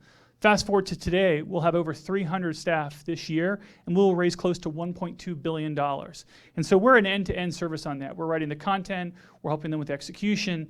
And so what this does, and the reason this is important, is to understand just what is going on in the political sphere. And so what I want to do is take a quick second and walk people through the history of how we got here. 2008 was amazing on many fronts, but it wasn't just hope and change. It was actually Team Obama opting out of campaign funding. What that did is, instead of taking $80 million from the federal government, they raised $300 million. It fundamentally changed the trajectory of politics. If you go look at the numbers, in 2010, only about a $4 billion industry was political. 2012, up about 10% because it was a presidential. 2014, stayed around the same. But suddenly, during that time, the low-dollar fundraising program was compounding on itself, and you started to see in 2014 and 16 this massive growth. So in the last 6 years, political spending has gone from $4 billion to $14 billion. And if you even look in 2020, which is our estimates, it'll get up to $15 billion. which is only 600 million more, but if you back out Mike Bloomberg and Tom Steyer's, it's $2.6 billion. So we're starting to see at scale people being activated, and they're being activated in $30 increments. We're seeing the money raised online, and we're seeing the contributions. People are more active than they've ever been before. So I want to dive specifically into these numbers to understand where is this growth coming from. 2014, $4 billion spent, less than 9% was raised online.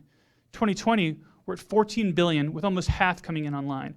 This cycle will be a $15 billion industry with over 60% coming in through low dollar fundraisings on both the right and the left.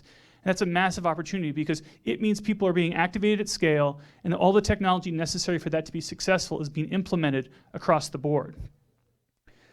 When people ask me, I care about the general numbers, but I really care about my company. What does it look like? And the thing is, you often see the future is here, just not evenly distributed.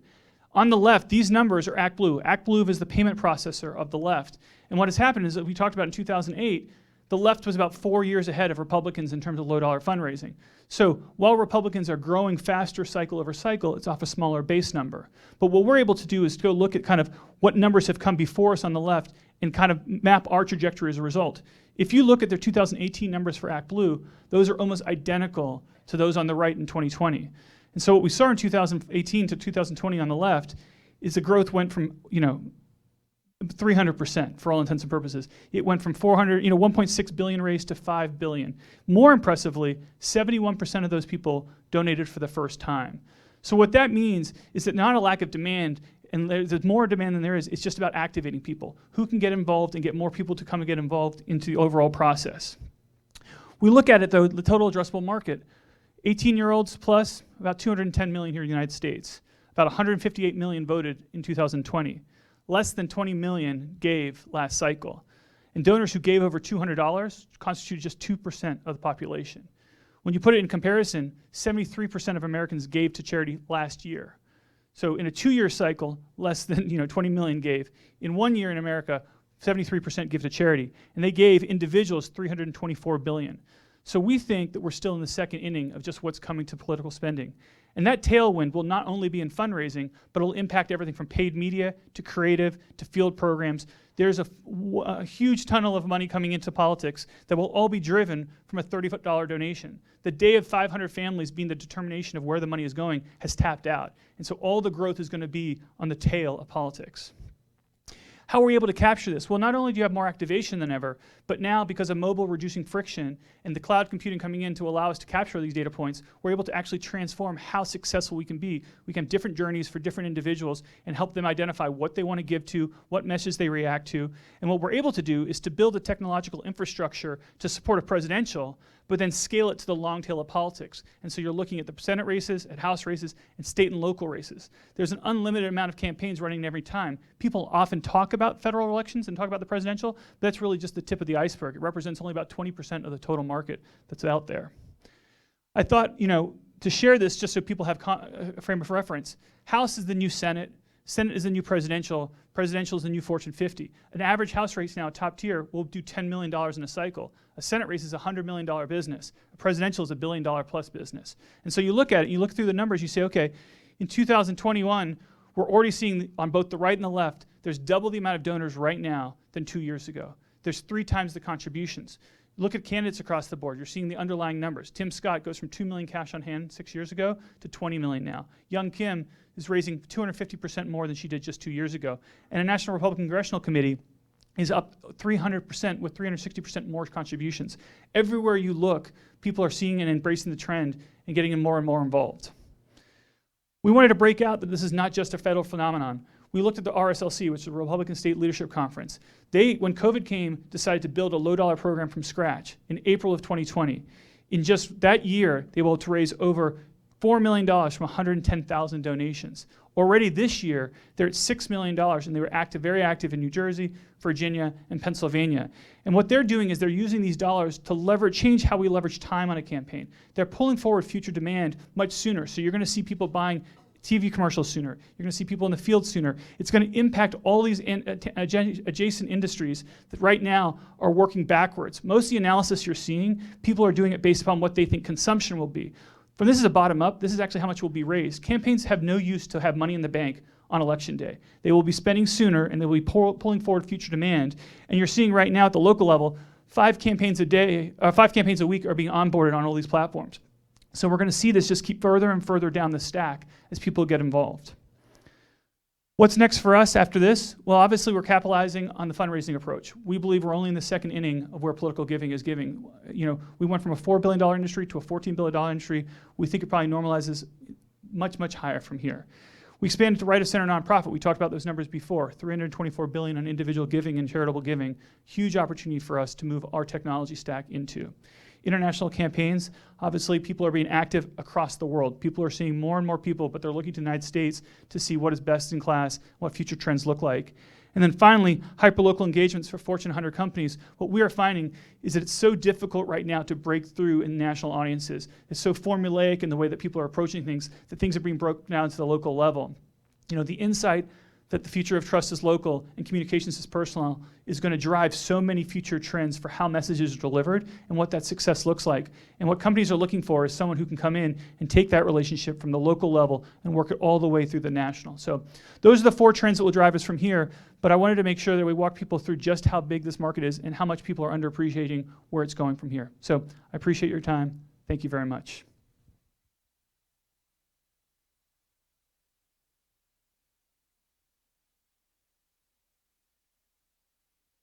I had more time. I apologize. We have actually 2 pieces of creative that we're going to share with you now before Jason comes up. So with that, I'll turn it over. We're 72 and Sunny. We're a global, full-service creative agency that thrives on deep relationship with our clients with the purpose of developing unignorable creativity.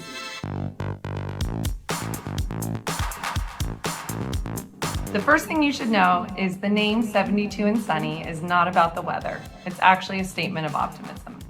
And to us, optimism is when you're presented with a problem, seeking out the opportunities. It's how we approach both the work and our relationships. Optimism to us is way more than just a positive outlook. We find it an incredible source of creative inspiration and competitive energy. It's all about the work and the creativity required to make sure that your brand wins. You know, we really pride ourselves in not having a house style, but rather creating bespoke solutions to reach your brand's ambition. One of our guiding principles is to provide creativity that wins. We pride ourselves to find the truth in a brand and use it to put it at the heart of culture to drive business results, like we did for Tinder, for Adidas, and for the NFL. Who got my back? I got your back.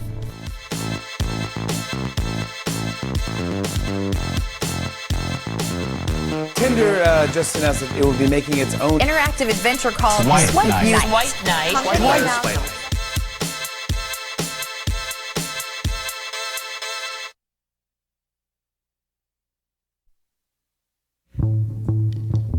Donor is a rather unique agency, founded and still headquartered in Detroit. Our agency operates at what we call the intersection of modern and Main Street, meaning we help Main Street brands compete and win in the modern marketplace by unleashing all of the tools of modern marketing. And we help born modern brands connect with and scale with everyday Americans. Modern and Main has helped attract diverse talent to the agency and one of the most diverse client rosters of any agency in America. And we've done it with smart, efficient, data-driven digital campaigns and work that gets noticed and amplified by the media. So today, everyone's talking about data. And for us, to be a modern, digitally driven agency, it's critical that we use data to really inspire creativity.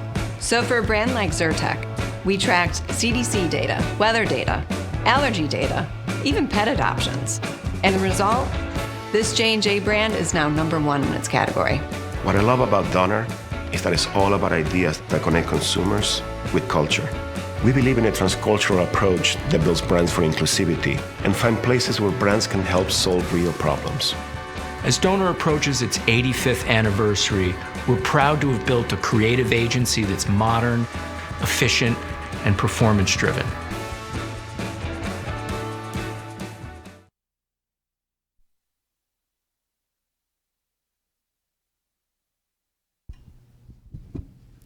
So those are some really hard acts to follow, but I'll try my best not to bore you with the next financial section. I am Jason Reid. I'm the Chief Investment Officer of Stagwell, and I'm here to talk to you about sustainable value creation on the Stagwell platform. So let's talk about the Stagwell investment premise. We are seeking to acquire $450 million in new revenue by the year 2025. Why are we doing it? We've got 4 reasons. We're running a value-added investment platform that accelerates growth in the businesses that we acquire. There is ample opportunity to deploy capital in a large and growing marketplace, and we have a scalable sourcing, targeting, and execution platform on which we operate. But most importantly, we have a proven track record of generating returns. So what are the capital deployment marketplaces that we are attacking? First and foremost is the core, marketing services, and occasionally the digital media platforms on which they operate. You know the big ones, Google, Facebook, and Instagram. Second is digital transformation, which oftentimes includes the implementation of core enterprise software services like Salesforce, Magento, and Shopify. Third is data and software products, which the Stagwell Marketing Cloud already participates in through products like Q, Qualified, and Profit. We have a roadmap for global expansion. Stagwell today is a very small fraction of the overall US marketplace, and an even smaller fraction of the international one. As you can see from the map, our affiliate partners provide a direct pipeline for international investment. Let's do a quick case on scaling digital transformation. In 2020, we acquired TrueLogic software and added it to Code and Theory. It brought core Latin American digital transformation capabilities and clients. That business grew 130% in the most recent quarter and has almost 300 engineers, adding 15 more every month. In the same year, we acquired Kettle, which added core design and content practices to Code and Theory as well, and blue chip West Coast clients. That business grew 80% in the most recent quarter and has over 50 user experience and content specialists.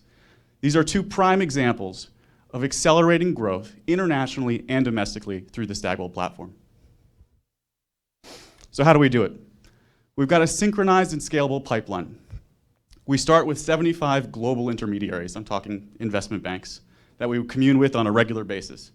We've deputized 12 network heads across the system to source, target, and execute deals on our behalf.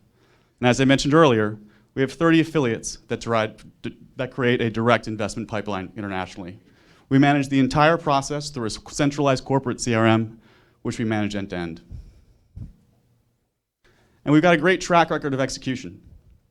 Since we started in 2015, we've made 35 direct investments, 7 bolt-on investments with network CEO support, and 5 incubator investments. As you can see from the illustrative pipeline on the left, which is actually the pipeline that we executed on in 2019, we looked at 200 companies, brought 100 of them to our investment committee, submitted bids on 40, and acquired 5. The chart on the right shows you that the targets that we are putting forward are highly achievable based on our historical track record. And we've got a very simple rubric for evaluation and execution. We're looking for blue chip clients and those operating in great secular markets.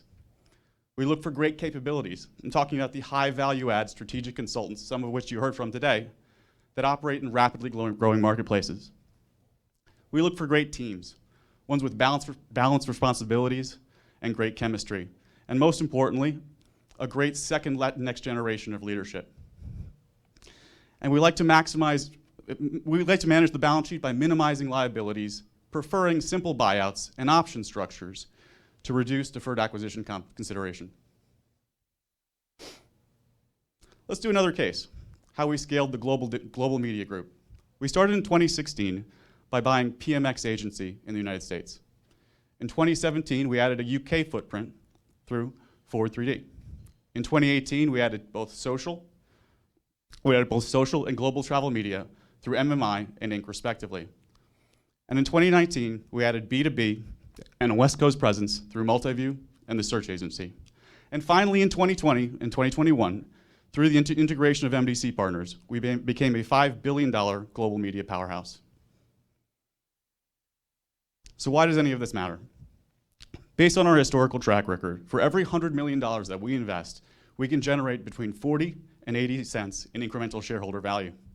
With the hundreds of millions of dollars that this platform will generate in free cash flow in the next few years, this is a meaningful lever to drive stock appreciation from here. And a final case on Reputation Defender. In 2018, we bought Reputation Defender from Reputation.com at the behest of one of our CEO's recommendations. In 2021, we received an unsolicited offer from a strategic buyer to acquire these assets. During the time that we owned it, we accelerated the company's growth by optimizing the media mix and creating new products, such as executive privacy. The net is we bought a company for $4 million and we sold it for 40, a 10x return in 3.5 years. I know all of our investments will not be this successful, but we will certainly try. With that, I'd like to pass the mic off to Frank Lanuto, our CFO, if he is in the room. All right.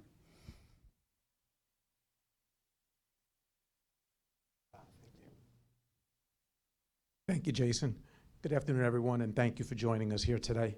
I'm going to spend the next few minutes taking you through our recent operating performance, some of our cost initiatives, and a look at key balance sheet metrics for the company. Should I just put this down? All right. Okay. Closer? Closer that goes. All right. Even closer. Okay, here we go. Sorry. Okay, so I need to take you through the formal forward-looking statement comments. You're all familiar with those. Most of the information that I'm going to be talking about is built on a pro forma basis, as if the combined company was together as of the beginning of 2019. So just some quick highlights again. I think if you all listened to our earnings call the other day, you might be familiar with some of these numbers. For the quarter, we posted almost $500 million of net revenue. That was approximately 23% organic net revenue growth over the same period a year ago. We importantly increased adjusted EBITDA by about 12.5% to $100 million and delivered it all at a 20% net revenue margin. Similarly, if you look for the 9 months year to date, net revenue was a shade over $1.4 billion. The organic revenue growth was about 15.5% on a net revenue basis. The adjusted EBITDA growth was 33.5%, improving to $275 million, and again, all delivered at just under 20% net revenue margin.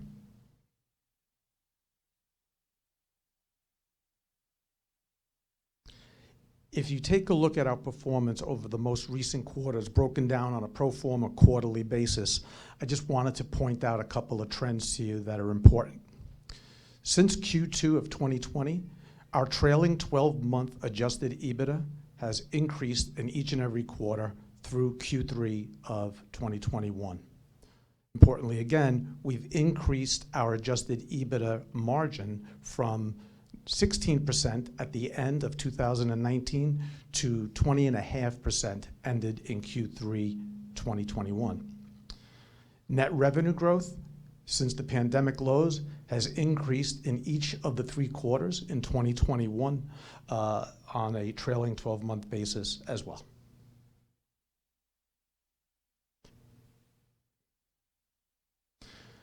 Many of you have asked us questions about our advocacy business. Zach was giving you some color on the trends in that space. In the spirit of transparency, we wanted to provide you information here for the last 3 years for this business, for Q3 and for the 9-month period, respectively. There are 2 offsetting trends that you see here. First is the more common one that everyone talks about, which is the cyclical trend of the business tied to the election cycles. Yes, that's true. But importantly, there is also a counteracting secular trend growing here. And the business is growing on a secular basis also. If you take a look at the growth in our net revenues in 2 off-cycle years, 2019 to 2021, you will see that both for the 3-month period, for the quarter, and for the 9-month period, net revenues are up approximately 90%.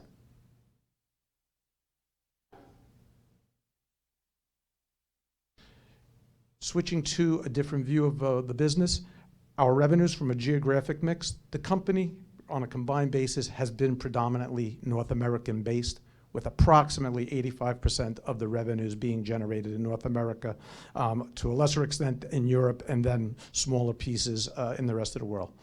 You've heard Mark and Jason talk to you about our desire to increase our participation in global contracts and winning global contracts, and also growing our international footprint to balance out our portfolio. So how are we going to do that? We did that with the deployment of an affiliate network. To date, we have 30 affiliate relationships and are well on our way to achieving our goal of 50 affiliate relationships in the next year. This provides us with 3 distinct advantages. The first is our speed and ability to actually service global contracts as they're won. The second is that it's a low-cost method of gaining access to international markets and serving those international clients without requiring significant amounts of capital to be deployed. And then third, it permits us the ability to cultivate these business relationships with these affiliate networks before we decide to acquire them, to make sure that it's something that both parties really want to do and gives us a greater degree of confidence in our ability that we've made a good investment. Looking at our business from another cut, from a line of business standpoint, we think that our current portfolio provides us a distinctive advantage over some of our competitive set. Approximately 48% of our business is in faster growing digital-based businesses, including digital-based business transformation and performance media, digital research, and the category that you see here as other, which includes select pre-revenue digital SaaS products, as well as our travel business. Together, it's 48% of our portfolio and a higher proportion than most of our competitive set, and we believe that will allow us to grow more quickly than our competitors. All of this leads us to increase our 2025 revenue target from $3 billion, previously stated, to now $3.4 billion. And that's built on 4 elements. The first is the higher proportion of fast-growing digital businesses. Overall, on a completely blended basis, we believe that our digital businesses will grow approximately 10 to 15% annually. Second, the topic that Jason spoke to you about, we expect to use more of our free cash flow to increase the level and increase the speed with which we will deploy capital to make acquisitions, which should give us a total of $450 million between the acquired and organic growth component of those revenues by 2025. Third, we believe that our legacy portfolio of traditional marketing assets will be able to grow more quickly, particularly with the increased growth in our global contracts. We believe that they'll be able to participate in that and will enjoy higher rates of growth than they might have otherwise. And then fourth, the topic that Zach spoke to you about, our Targeted Victory business, our advocacy business, where we see strong secular trends there, and we expect that growth to continue into the foreseeable future.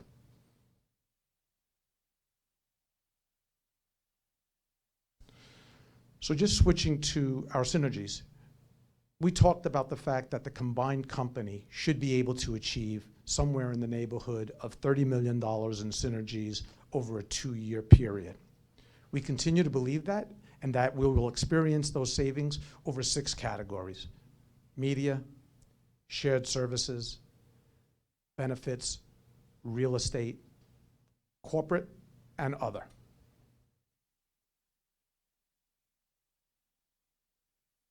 The media group should make up approximately 30% of those savings, and it comes from the redeployment of resources to lower cost markets for the consolidation of the media platform and buying and the like, the reduction of duplicate tools that we use in the media business to run the business, and then finally a reduction in duplicate roles that we may have at some of the senior levels. For shared services, We are accelerating the deployment of our Economy ERP system globally. This will allow us to, A, reduce costs from the technology standpoint, but more importantly, it also permits us to accelerate the consolidation of the back office and AR, AP, bill pay functions, and to redeploy that talent to lower cost markets and achieve even greater savings. And finally, we think we can also use the platform to reduce third-party spending in legal. Real estate. We see further opportunities in real estate. You're sitting in a One World Trade Center space today. This is the project which was our real estate transformation project, which we completed in the third quarter of 2020, which has allowed us to save, approximately $10 million a year in real estate. But we see additional opportunities for maybe another $3.5 to $5 million across North America in markets like Los Angeles, Denver, Minneapolis, Toronto, and even more opportunity in New York, where we haven't consolidated as much as we think we can. Benefits. The size of the company is significantly larger now. We believe the increased scale will allow us to do two things. One, lower the cost of our employee benefit programs because of that scale, self-insurance and the like, and also the deployment of a common HR and payroll system, which will reduce our technology costs and admin costs.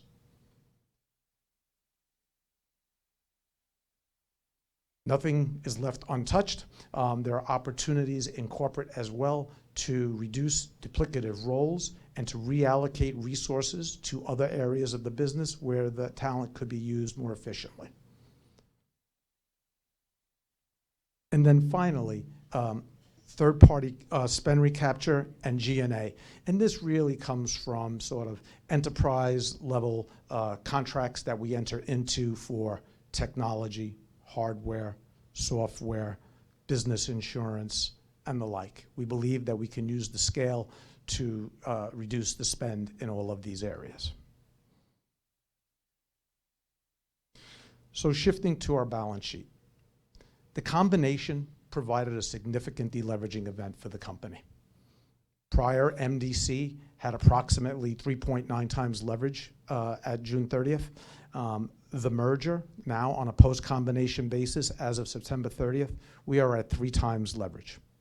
We have significantly improved the strength of our balance sheet with this transaction. The rating agencies seem to agree.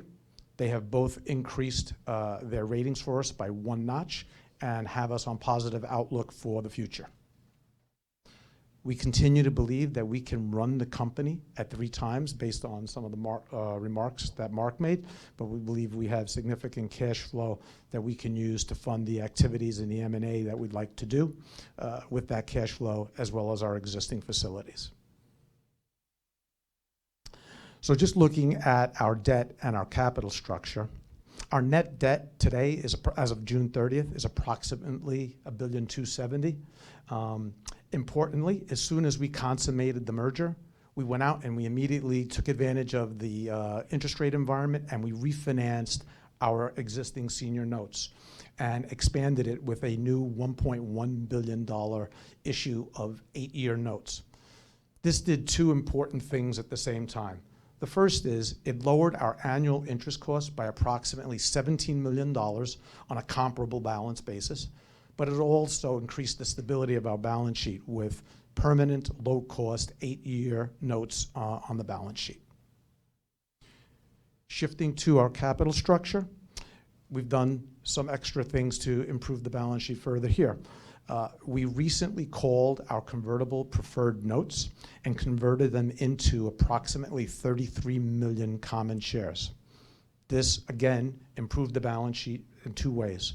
The first, it eliminated future accretion on the convertible preferred notes, basically mitigating the possibility of up to $23 million more of accretion that could have taken place over the remaining period of the notes.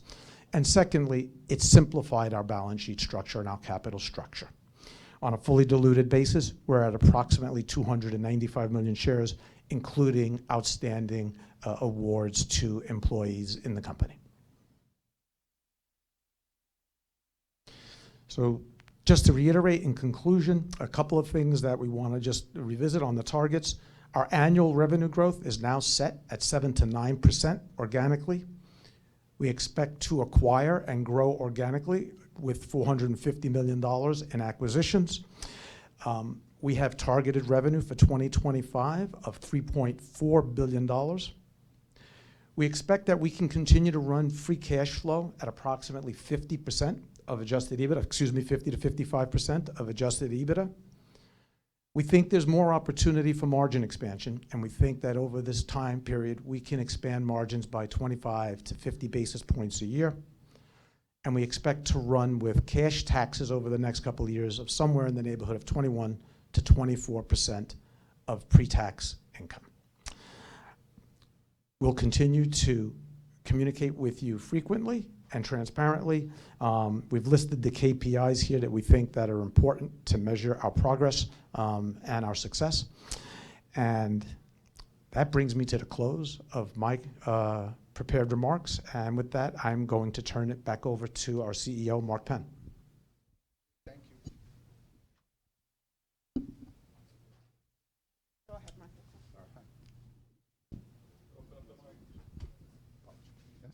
No? Yes. All right. I just wanted to point out, in conclusion, before we take some Q&A, that you should think about, we're not up to providing guidance into the next year, but I think we should definitely point out some of the obvious in terms of what's coming up for us. Obviously, we're going through the down part of the cycle. When in the next quarter, you'll have the absence of the political cycle, but going into 2022, you will have what promises to be a fulsome cycle of advocacy. I think that we're seeing continued demand in the digital transformation area. We don't see any real let-up in the kind of growth that we've seen coming out of the pandemic. That there's been, as you can tell from this meeting, we have people here, but we have many more people not here on the web stream. And that, the hybrid life that still accelerates digital and means that every company has to put more into adaptation seems to be continuing. The integrated offerings on digital media continue to scale up. As they scale up, we have more scaled clients. More scaled clients, greater efficiency, greater margin, greater ability to grow. Our current numbers still have travel mostly depressed. So as you recall, we have a travel business. It has relationships with 22 airlines. It actually, during the pandemic, as people moved off of magazines, has created a new database product, which takes airline passenger information for retargeting, and we're rolling that out to airlines. And we picked up most of the CNN screens across the country in key locations, and so we've created, we now have Reach TV, are basically our own TV channel that goes through the 3,500 screens and now is open for advertising. As travel comes back next year, that business will resume. And finally, experiential, although experiential is a small part of the business, that is also a business that will spring back in 2022. So I just wanted to point out that we, if you liked this year's numbers, we have a bunch of stuff coming, for next year that I think promises to continue, the kind of growth that we've shown. So with that, let me get everybody up to take some Q&A. Are we taking 3 minutes to set up, or we're just Q&Aing?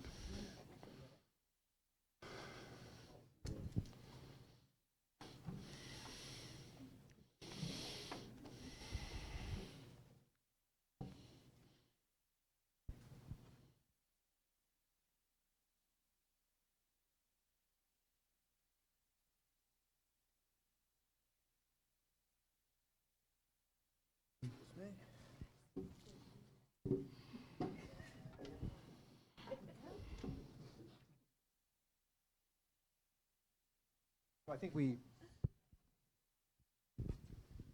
So I think we're taking questions from the live stream and also in the room. And I think, Michaela, you're filtering the questions?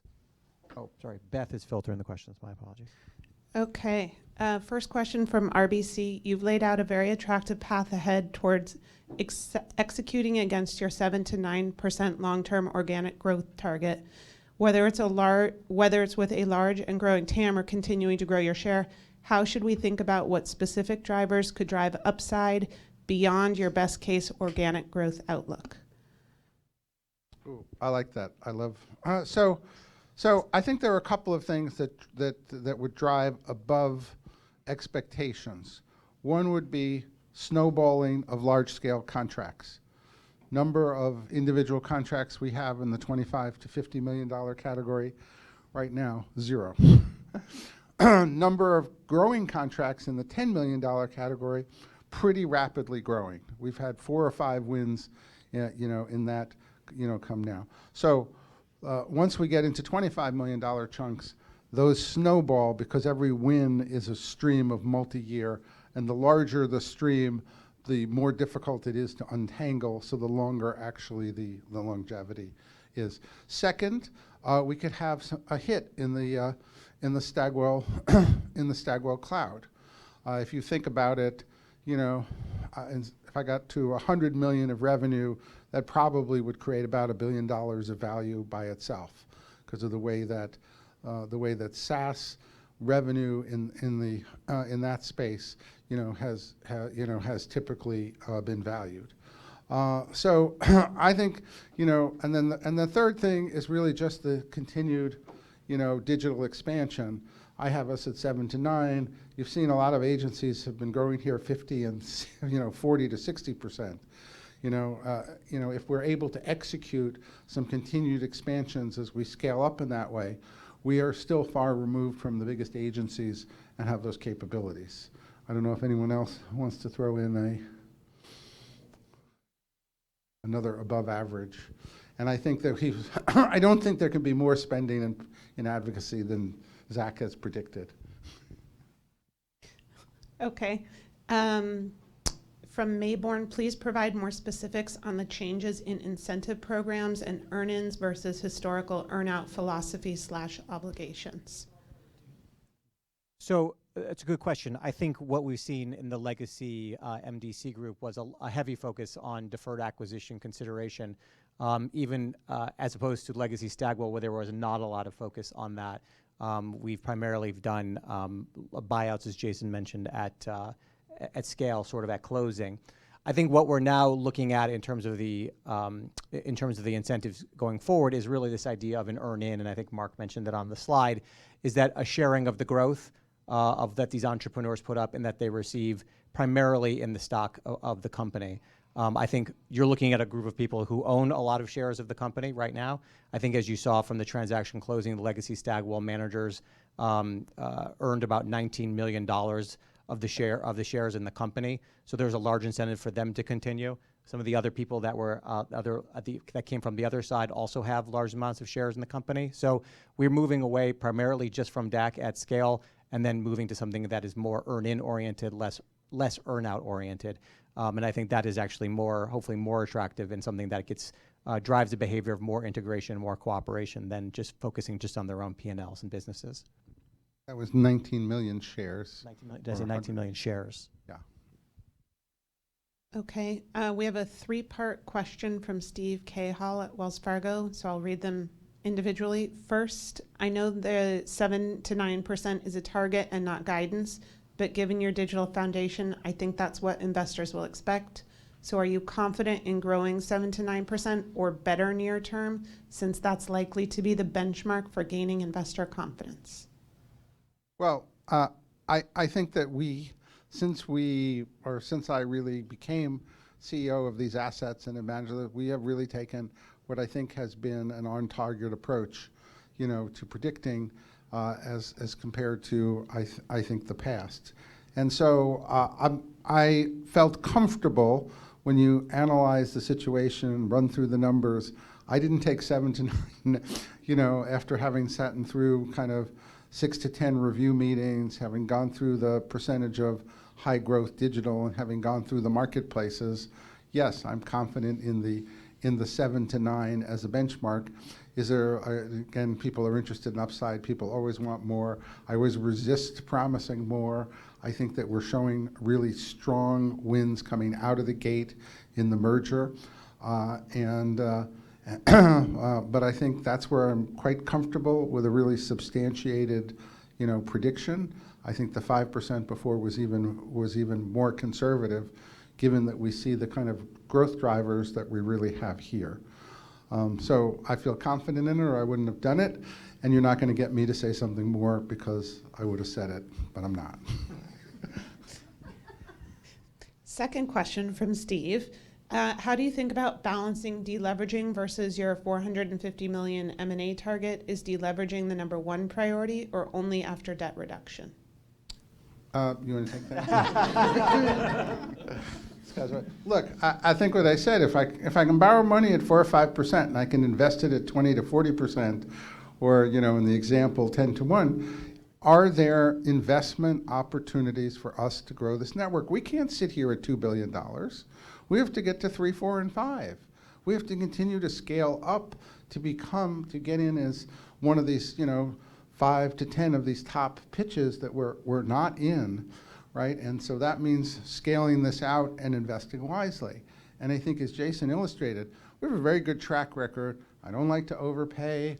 I like to have, judicious elements that promote, common growth. I'm not creating a bunch of competitors so that, you drop new business in and it's piranhas fighting for it. Instead, it's a collegium and a cooperative team. So bottom line is, I think we don't want to do what was done in the past and over-leverage. We don't want to under-leverage, because there are real growth opportunities here in the marketplace. There's an entire international marketplace that the big companies have not made much investment in. Why? Because they bought their Dubai affiliate 40 years ago. Well, since then, there are tremendous new digital-first opportunities in these countries that we can now scour for fresh investment and add to a platform, because A, they need to be added to a platform to grow, and B, there's nobody else out there in that marketplace right now. So I think the opportunities are really strong and sound, and I think the balance, look, and you saw with Staggwell, we came in with relatively low debt, despite the fact that we were in the business of acquiring, investing, and growing, because I manage this stuff prudently. You also look at a P&L in which we're achieving right now a 20% margin, and you have EBITDA in the, approaching 400 million. So this is not only, I like not only to grow a company, not only to kind of find serious growth avenues, but I also like to make profits and cash, because we can take that cash and we can continue to grow this from a $2 billion platform on in this marketplace that needs transformation. Got it. And the third question is, do you feel as though any of the legacy MDC agencies have been negatively impacted by the merger and uncertainty of the last few years? Well, I think that they've been positively impacted. I think that when we came, a lot of the founders were leaving. There was talk of breakup. I think the founders have come back and been re-energized. They've got broader jobs. I think a lot of the companies have been re-energized. I think it's been a strong positive for those companies, and the fact that they can go in now, combined with media, combined with digital, the digital expertise that they need, also I think has re-energized them. Now, not every company has done perfectly, but by and large, and I think you saw a very strong presentation from Carl Johnson Anomaly, very strong emphasis on optimism out in 72. I think you've seen Donor, hit kind of the Main Street stuff. I think every one of these assets, has its particular strength and specialty, and we work to kind of get the maximum out of them and to promote a positive culture. Crispin obviously was an agency that didn't, continue to perform as strongly, but the attitude we've taken is to bring in a new team, bring in a new management, and we are confident that we're going to see that one be revived. I don't know, Jay, if you want to. We have some people who came over from Legacy MDC. I don't know if they want to comment.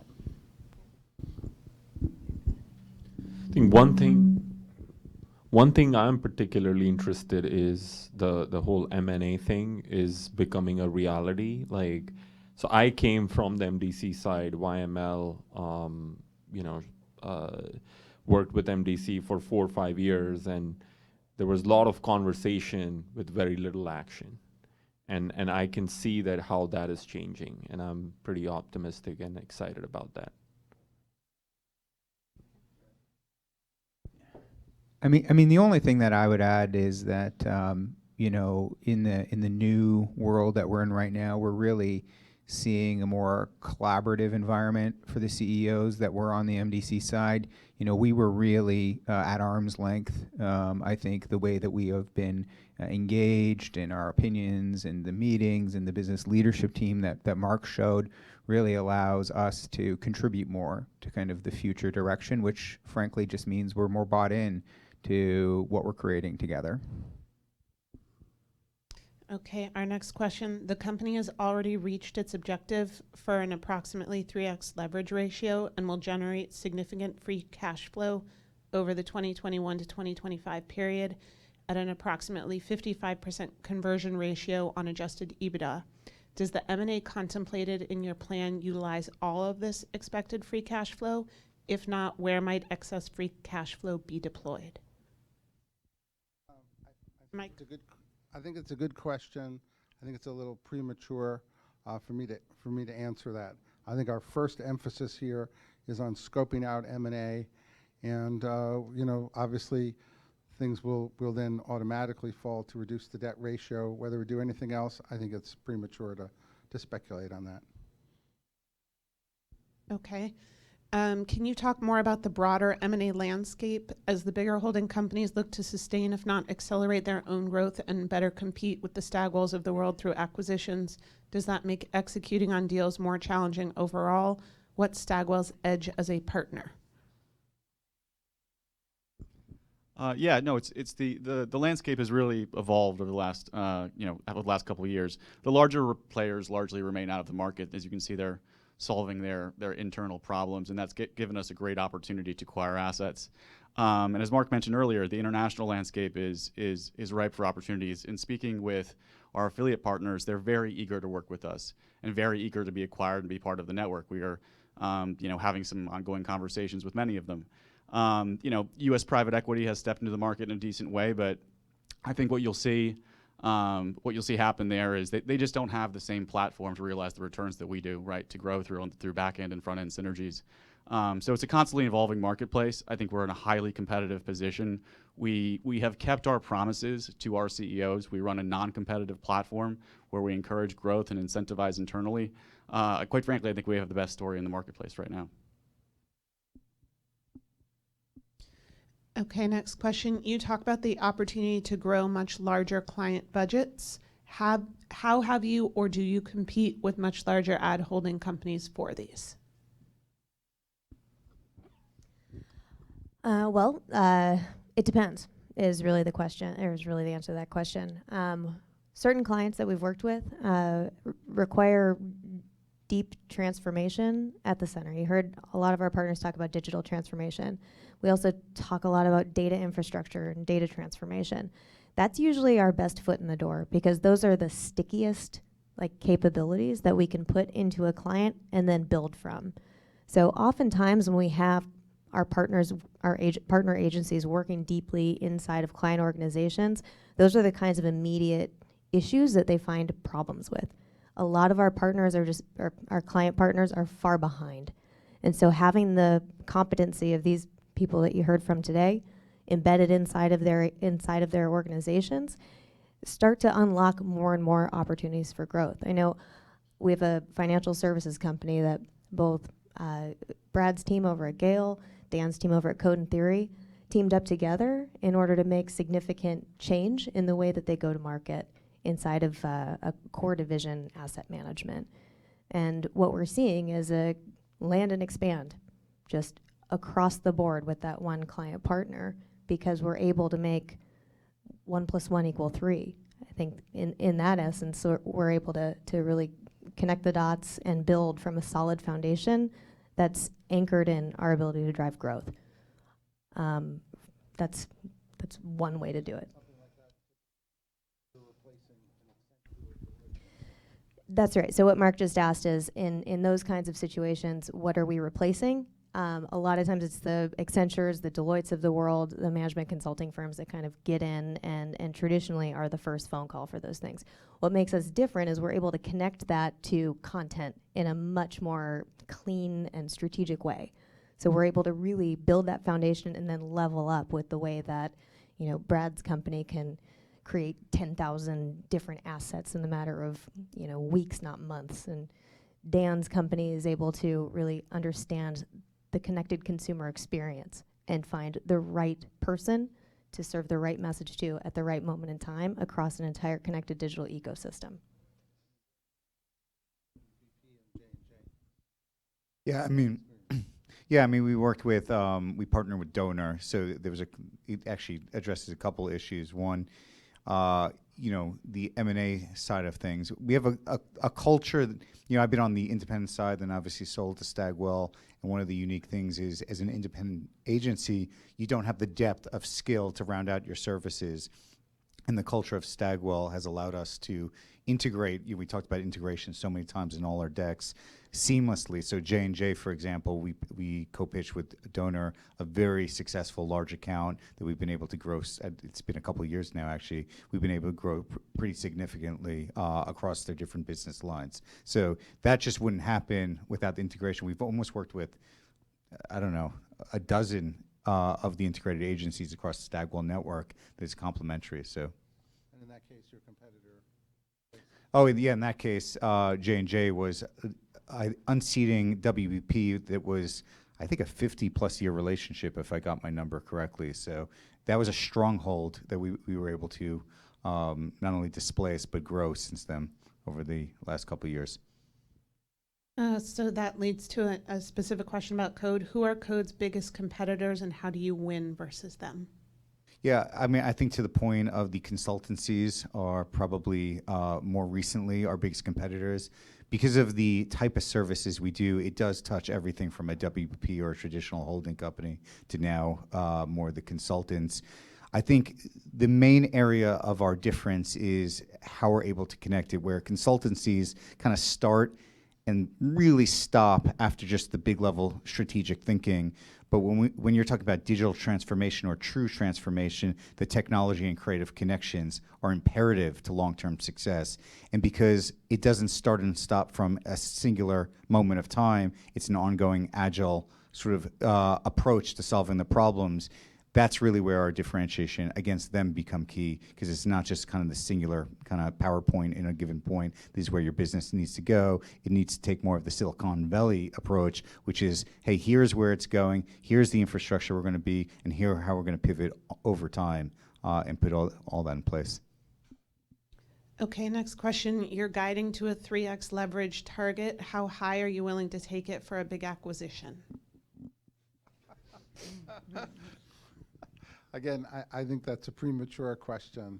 I have resisted when we ran Stagwell and grew it, and even when we did this combination, obviously I'm really kind of very sensitive to not creating a company that is burdened by debt to the extent that it then threatens your model. It's just not the way I'm going to run things.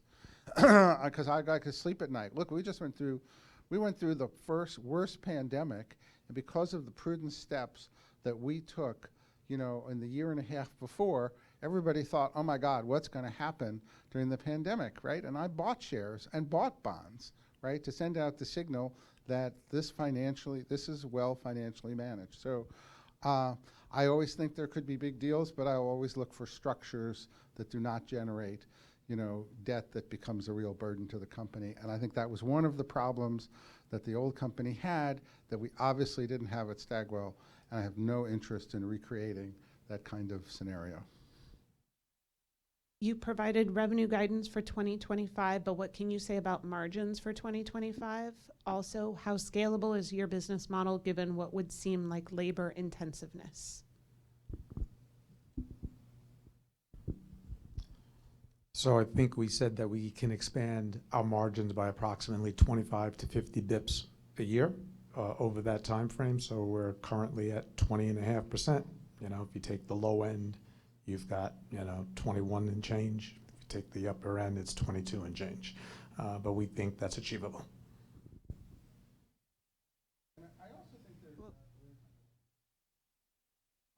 I also think there's another factor that the combined company requires a central operation that will be able to grow a lot slower than what it will manage. That is, if you look at my executive team and the BLT, I could double, and I don't have to add a single person to that chart. So I'm expecting that there'll be also a considerable efficiency in the ability of the management team and structure that we have created to manage a larger operation, and that will grow at a considerably smaller level, creating another opportunity of the fixed cost for additional margin. So another margin question, as you increase the size of the contracts and accounts you want to work with, how does that change the margin profile of the business, and are the smaller clients less profitable? Bigger is usually better, right? And bigger is usually better because the cost of marketing is so high. I always used to joke that it takes exactly the same time to do the paint store down the corner as to work for Bill Gates, only Bill Gates paid more. And so I think that kind of holds true. Bigger clients will put in more restrictions. They may even put in more cost controls, and of course but net, the fact that that's going to be likely a 3 to 6 year assignment, because it's going to take 6 months to pitch it out, 6 months to integrate it in, that's a year process. Whereas people can bring you in and out of a project overnight, that's not something they can do in these larger accounts.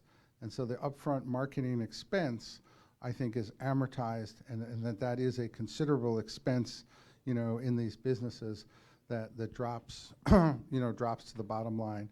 So I'm encouraging the organization to go in that direction. I think it means overall better, better margins, greater stability, for the workforce, and greater integration of the services, all of which greatly reduces, the cost of marketing the work and lets you to put all the effort in terms of doing it.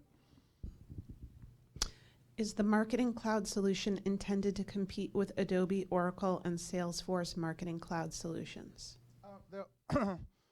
They're slightly different in that there will be some overlap in some of that. But I think we're going to really kind of focus on, the brand marketer, who's working in-house and then needs a set of solutions in order to effectively create, manage, and execute those campaigns. We'll have proprietary data, like our stream of research, that others really won't. We'll have the ability to add the other data, I think, efficiently.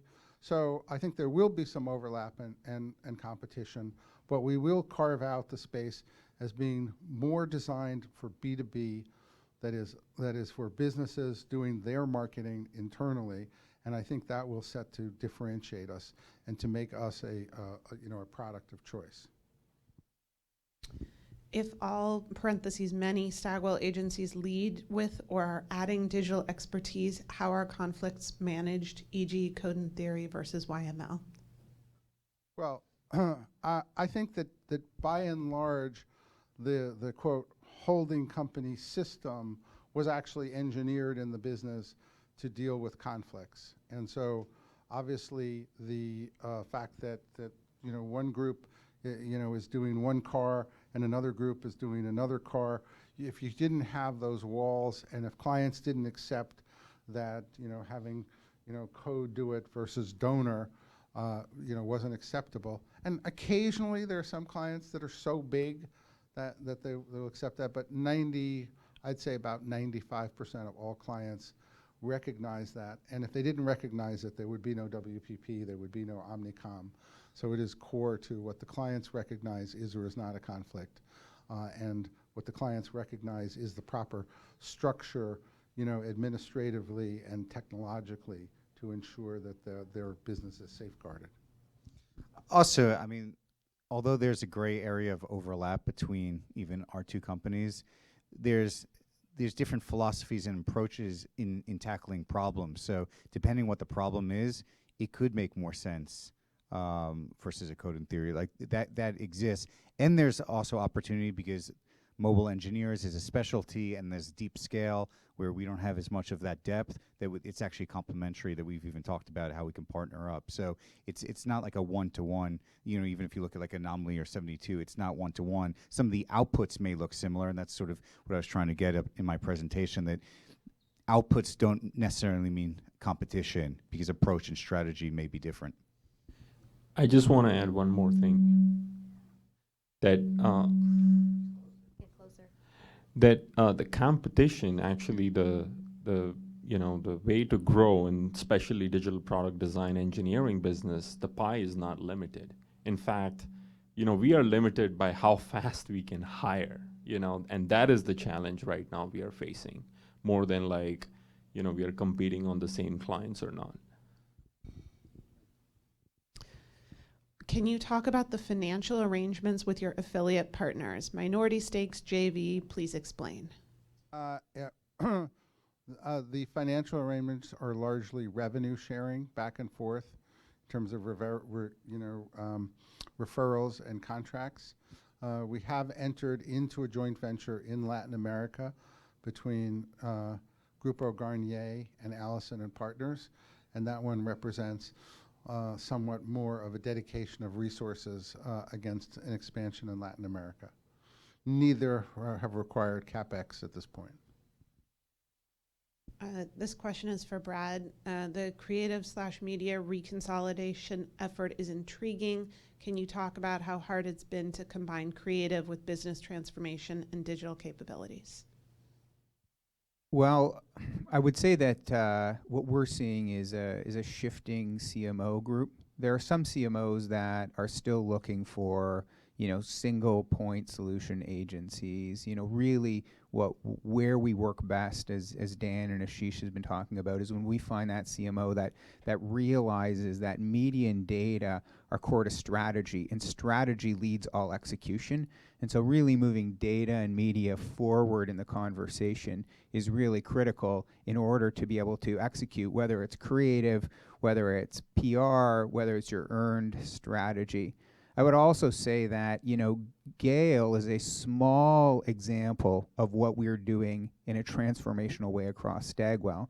GALE offers this integrated offering that does media and creative and brand and tech, and it is a small kind of footprint. But as you get outside of an agency, or as you get outside of a client that wants to deal with just one agency, and you bring, scale to it, I think the thing that I would comment on is, you're sitting at this table, you're sitting with a lot of founders, right? These are folks that have started agencies, and we are all, as Jay talked about, 100% aligned with what we're now growing together, which I think is one of the biggest differences between MDC before. So our interests in aligning and collaborating for clients, when GALE can't scale there and we need to collaborate with Code or we need to collaborate with YML, means that our incentives are aligned. And when our incentives are aligned, it drives really easy collaboration to drive those integrated solutions. We are beating the Publicis, the WPPs, the Omnicoms all last year. And the way we're doing it is by not bringing a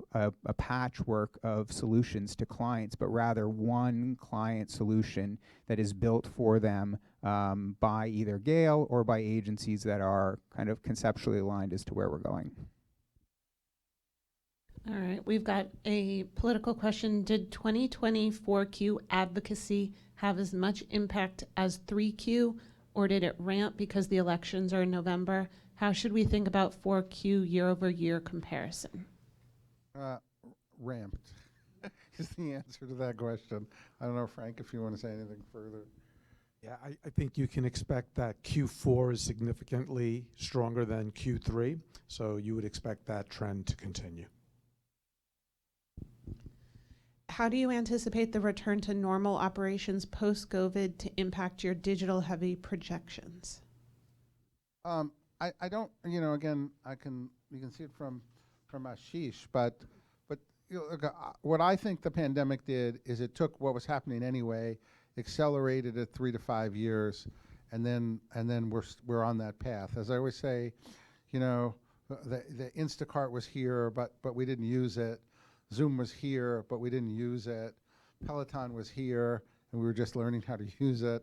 And so I don't think there's any moving backward from that. It's like, is somebody going to put in box TVs instead of flat screens? Is somebody going to go in and put rotary phones in?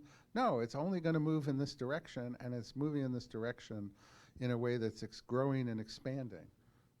In fact, I would add, Mark, that I am seeing with clients, they are expanding more and more budgets towards digital in a way where earlier, there used to be a lot of discussion on how fast to move, how fast they can move on budgets. And now the discussion on that is a lot less.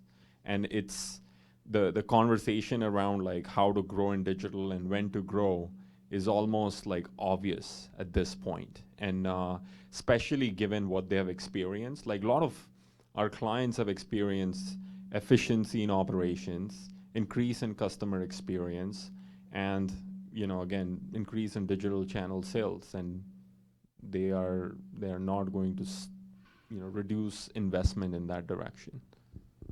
Yeah, and the thing I'll add is whenever there's change, that's good for our business. And as I said, change is the constant, and behaviors are changing. There's opportunities, platforms are changing. We see Facebook changing their name on opportunities that are changing. All of these things translate for us into a tremendous amount of work. So our final question before we turn to our panel discussion, what technologies are you tracking as the future of marketing? Yeah, well, obviously, Mark Zuckerberg has laid down the marker, right? So, right now, advertising's in the real world. When you move into the metaverse, advertising's going to be in the metaverse, right? It's not like you're going to drive your car in the metaverse and there aren't going to be any digital signs and ads. So an entire new ecosystem of advertising and marketing has to be built for the virtual and the augmented reality world. I think you're seeing, all the signage go, to be digitized. I think you're seeing all TV becoming connected TV. I mean, who wants to watch some show at 4 o'clock when you can watch it anytime you want? Nobody's going to go back to that. So, and at the same time, the ability for us to put in individualized, tailored marketing. So I think that, underscores that we are somewhere in the middle to early innings of the full transformation here. That as you transform over to online, online shopping, that's just a small piece of the online or digital layer experience. Remember, I did serve with Satya as Chief Strategy Officer of Microsoft, and did evaluate hundreds of these ideas and where things are going. So that's why we're investing, in the AR marketing with the Around product. That's why I think it's going to be an important part. That's where I think NFTs are going to be interesting. That's why I think we could create a marketplace around QR codes. I think this company's not going to stand still. It's not going to just do 30-second TV ads, right? It's not even just going to do coordinated digital marketing campaigns. We're going to continue to grow with this marketplace, as it goes. That's the whole idea behind Stagwell and transforming marketing. So I think that wraps up the Q&A session. I think we're going to take 5 minutes to take a quick break, and then we'll have the Treasury Secretary come in, Jerry Baker will come in, and then we'll start that up. It's okay? Thank you.